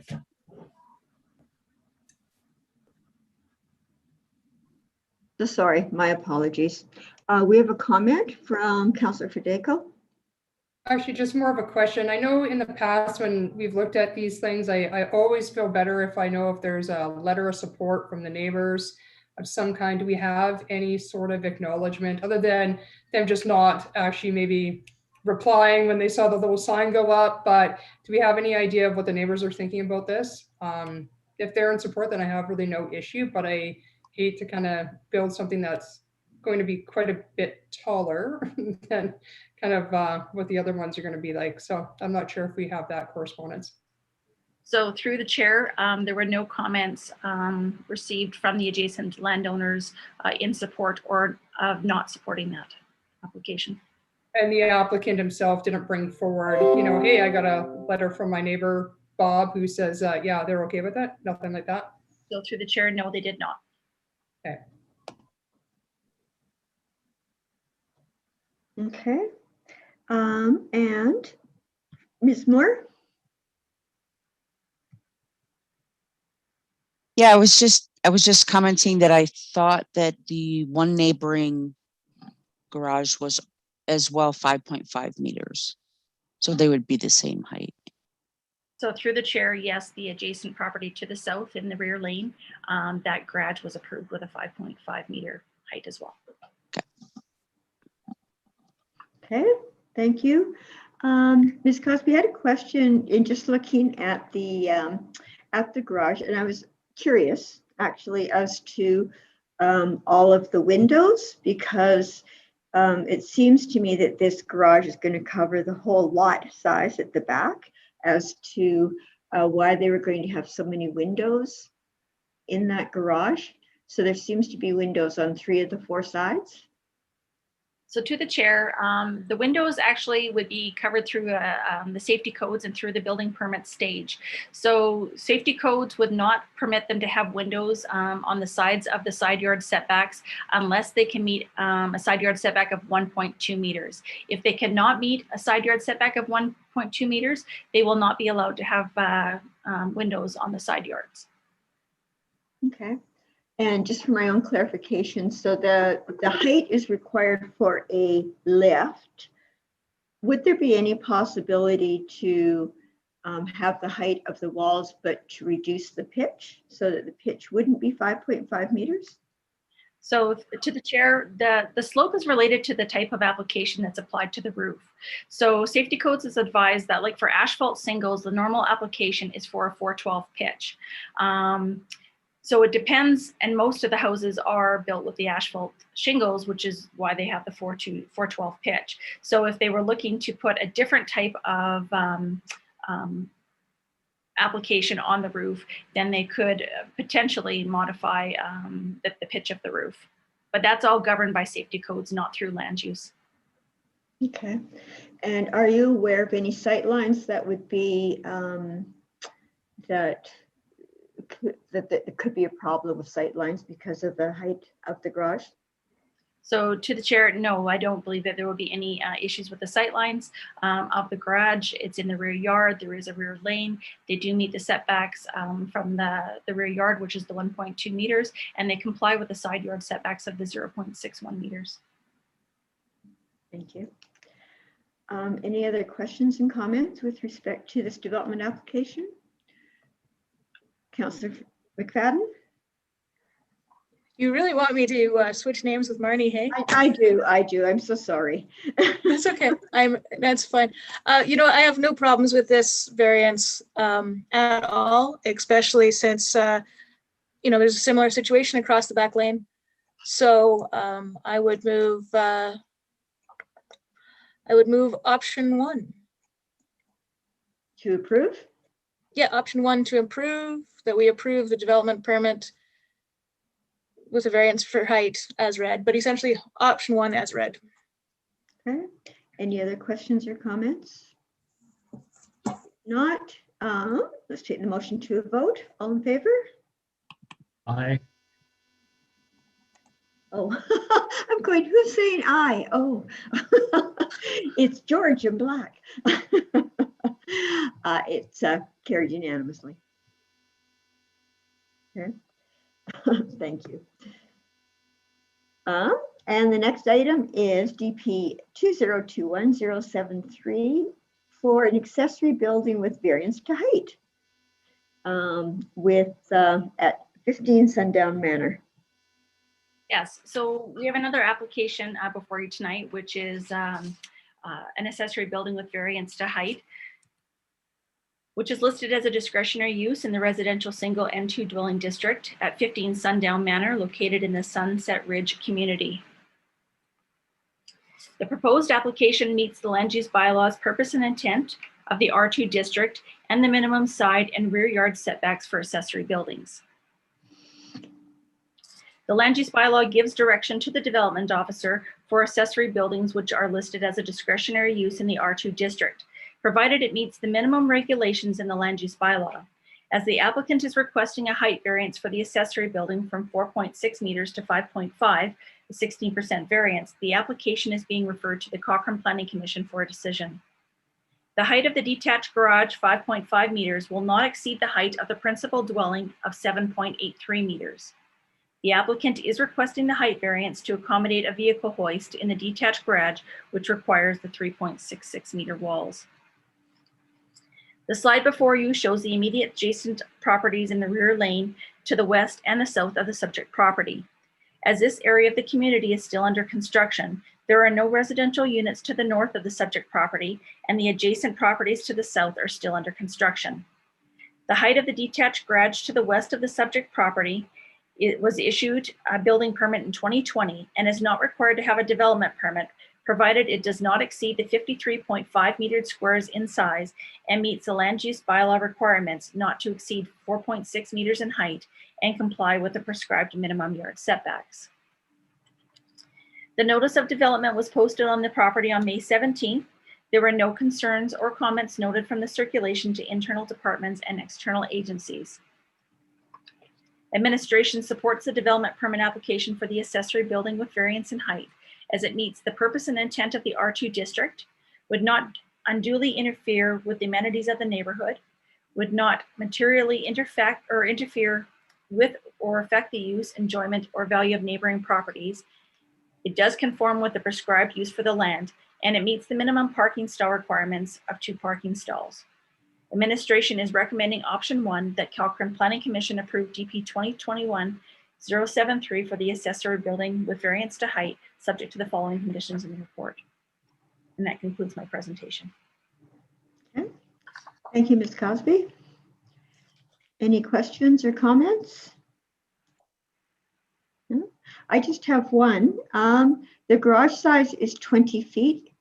Would there, I mean, not that we could stipulate that they make the garage a bit bigger, but is there an opportunity for them to make the garage perhaps 22 feet so that it's easier to turn in from the lane and use the 2 parking stalls? So to the chair, planning does not get into the details of that. We accept the application as is, and that's what's circulated to internal departments and external agencies for comment. As long as they can meet the 2 parking stalls within the detached garage, that's what we really look to. Okay, thank you. So this is a similar development application. If there's no questions or comments, would someone like to pose a motion? I would put the motion forward that we accept this application as presented. Okay, thank you, Mr. Pathrath. Any other questions or comments from anyone? If not, we can put the motion to a vote. All in favor? And Aye. Are you in favor, George? I am. Carried unanimously. Thank you. Okay, and then the next development application is DP 2021-082 for an accessory building with a side yard variance. Good evening. So I'm presenting DP 2021-082 for an accessory building with a side yard variance. All right, so the applicant is proposing to build a detached garage in the rear yard of the property, and they're asking for a variance to their side yard setback so that they can maintain access to the yard from the lane.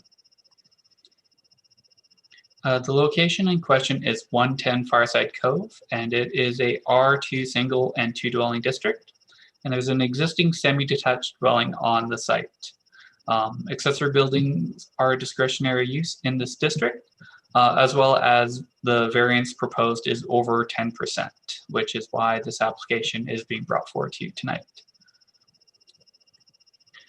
So when looking at the LUB regulations, the 66% variance required is to the side yard setback, as they wish to reduce it from 0.61 meters to 0.2 meters. They still will be maintaining a rear yard setback of 1.2 meters, as well as respecting setbacks from the existing dwelling, lot coverage, the height, and the number of parking stalls. As noted in the report, this site is somewhat narrow with a minimum lot width of 7.2 meters. However, the minimum lot width for this district, because it is a semi-detached dwelling, is 6 meters. So looking at the site plan proposed, they are looking at having the 0.2 meter side yard setback on the east side of the property, leaving the west side to have the 0.9 meters. That would allow them to have a gate as well as a pathway to access the rear lane. The proposed garage would support 2 parking stalls, and the building would be subject to the Alberta building codes, including the fire rating of the walls. However, details of that would be discussed and reviewed more in depth when they apply for a building permit.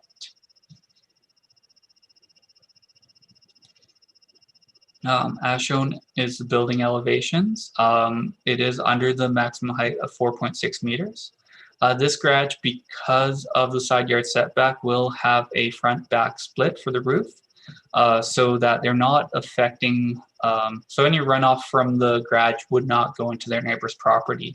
It would either go into their own yard or into the lane, where ultimately most of the runoff will end up anyways. So administration is recommending that the Cochrane Planning Commission approve development permit 2021-082 for the accessory building with variances subject to the conditions listed in the report. And I am available for any questions. Okay, thank you, Mr. Nordquist. Okay, any questions or comments? While I wait for everybody, I have one question, Mr. Nordquist. So you said, so they're looking for a 0.9 side yard setback for one side, and they're going to put a dog run in it. Is there any regulation, just clarify for me, that there is a regulation that there is access in case fire trucks or anything need to come down the alley to get to the building? Or can we build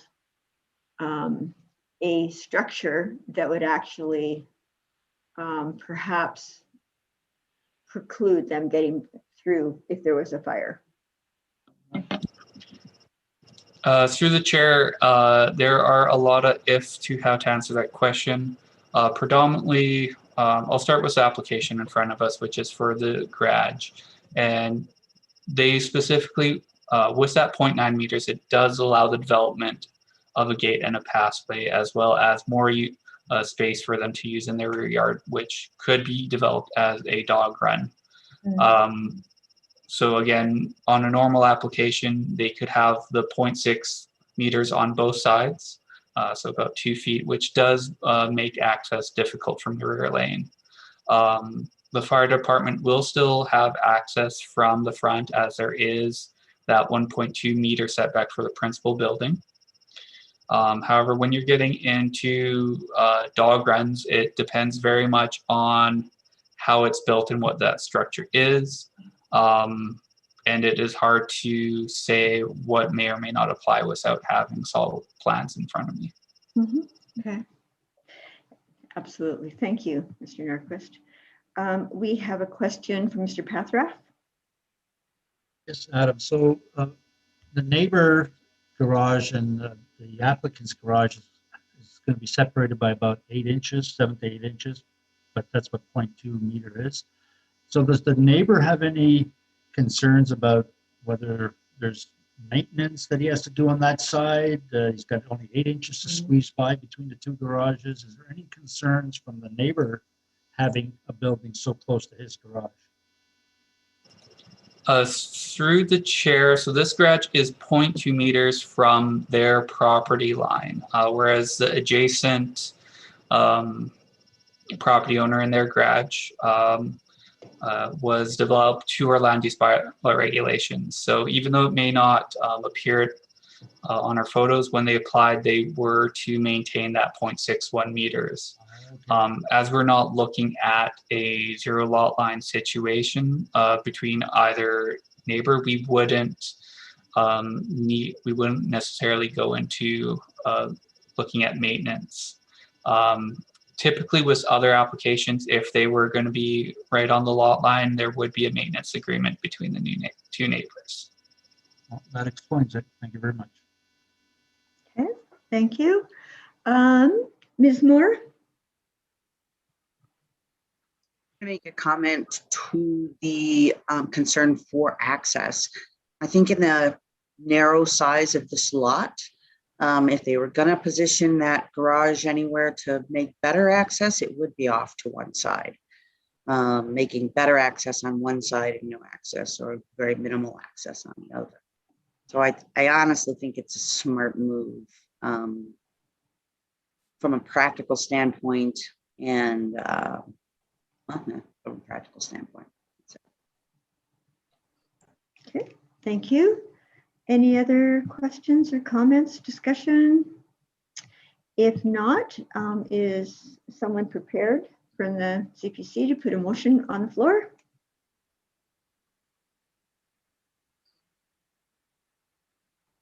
I motion to approve option 1. Okay. Ask again, any questions, comments? There does not appear to be, so I'll call a question. All in favor? Aye. And opposed, and it is carried unanimously. Okay.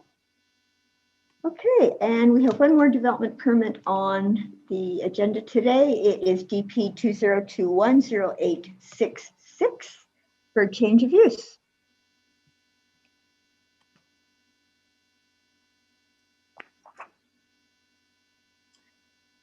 So this application being presented to the Cochrane Planning Commission is for a change of use, repair and service shop listed as a discretionary use in the Central Business District at 125 First Street East, located in the East End community.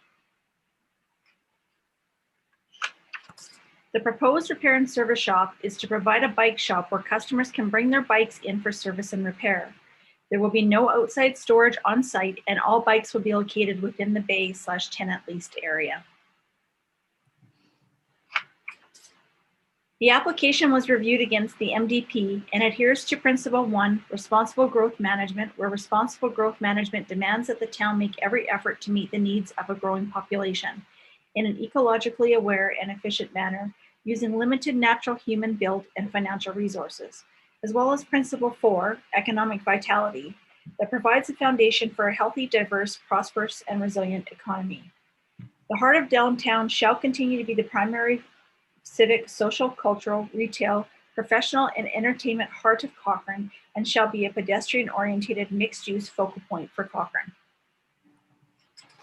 The application is also supported through the downtown area redevelopment plans, where the goal is to maintain the viability of the existing downtown core by providing a broad range of commercial, institutional, entertainment, and residential uses, to encourage intensification of use, to encourage development of pedestrian-oriented environment, to establish a strong sense of place that reflects Cochrane's image and identity and small town character, and to continue to enhance the downtown to make it more hospitable for residents and visitors and make it more prosperous for business owners. The application also meets the Land Use Bylaw CB District's purpose and intent. The Land Use Bylaw defines repair and service shop as a development offering repair and service work for products, furniture, appliances, or similar items normally used within the home, excluding automobile repair, and may allow for an auxiliary sale of repaired products, furniture or appliances, and or related products or parts. The land use bylaw under section 19.5.1 provides a similar use provision that may allow the uses that are similar to those uses listed as a permitted or discretionary use and which comply with the purpose and intent of the commercial district. As a definition for repair and service shop includes similar items, administration views the bike shop business as offering a similar repair and service work, and which still excludes automobile repair. There are no additional parking stall requirements to be adhered to, as the commercial development for this property approved in 1998 was for a multi-use development. The land use bylaw notice of development was posted on the property on June the 4th. There were no concerns or comments noted from the circulation to internal departments or external agencies.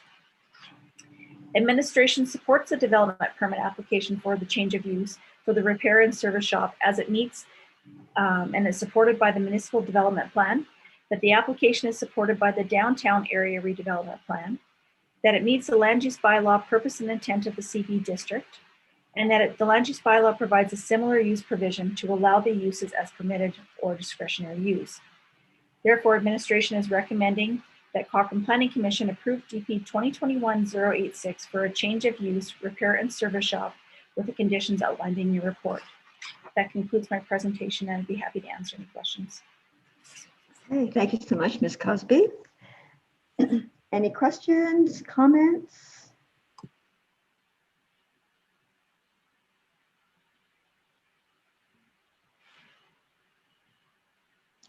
Doesn't seem to be any. All right, so that being the case, is someone prepared to put a motion forward on the floor? Yeah, I'll put motion 1 or option 1 on the floor. I'm in support of this application. Okay, thank you. A comment from Councillor Federico. I was only going to say what a great idea for a shop, for a business to open up here in Cochrane with the amount of bicycles and cyclists we have. I wish I would have, wish I knew how to fix bikes myself, actually. Wonder how hard that is. I don't know, but anyway. All right. Any other questions or comments? Doesn't look like it. If that being the case, we'll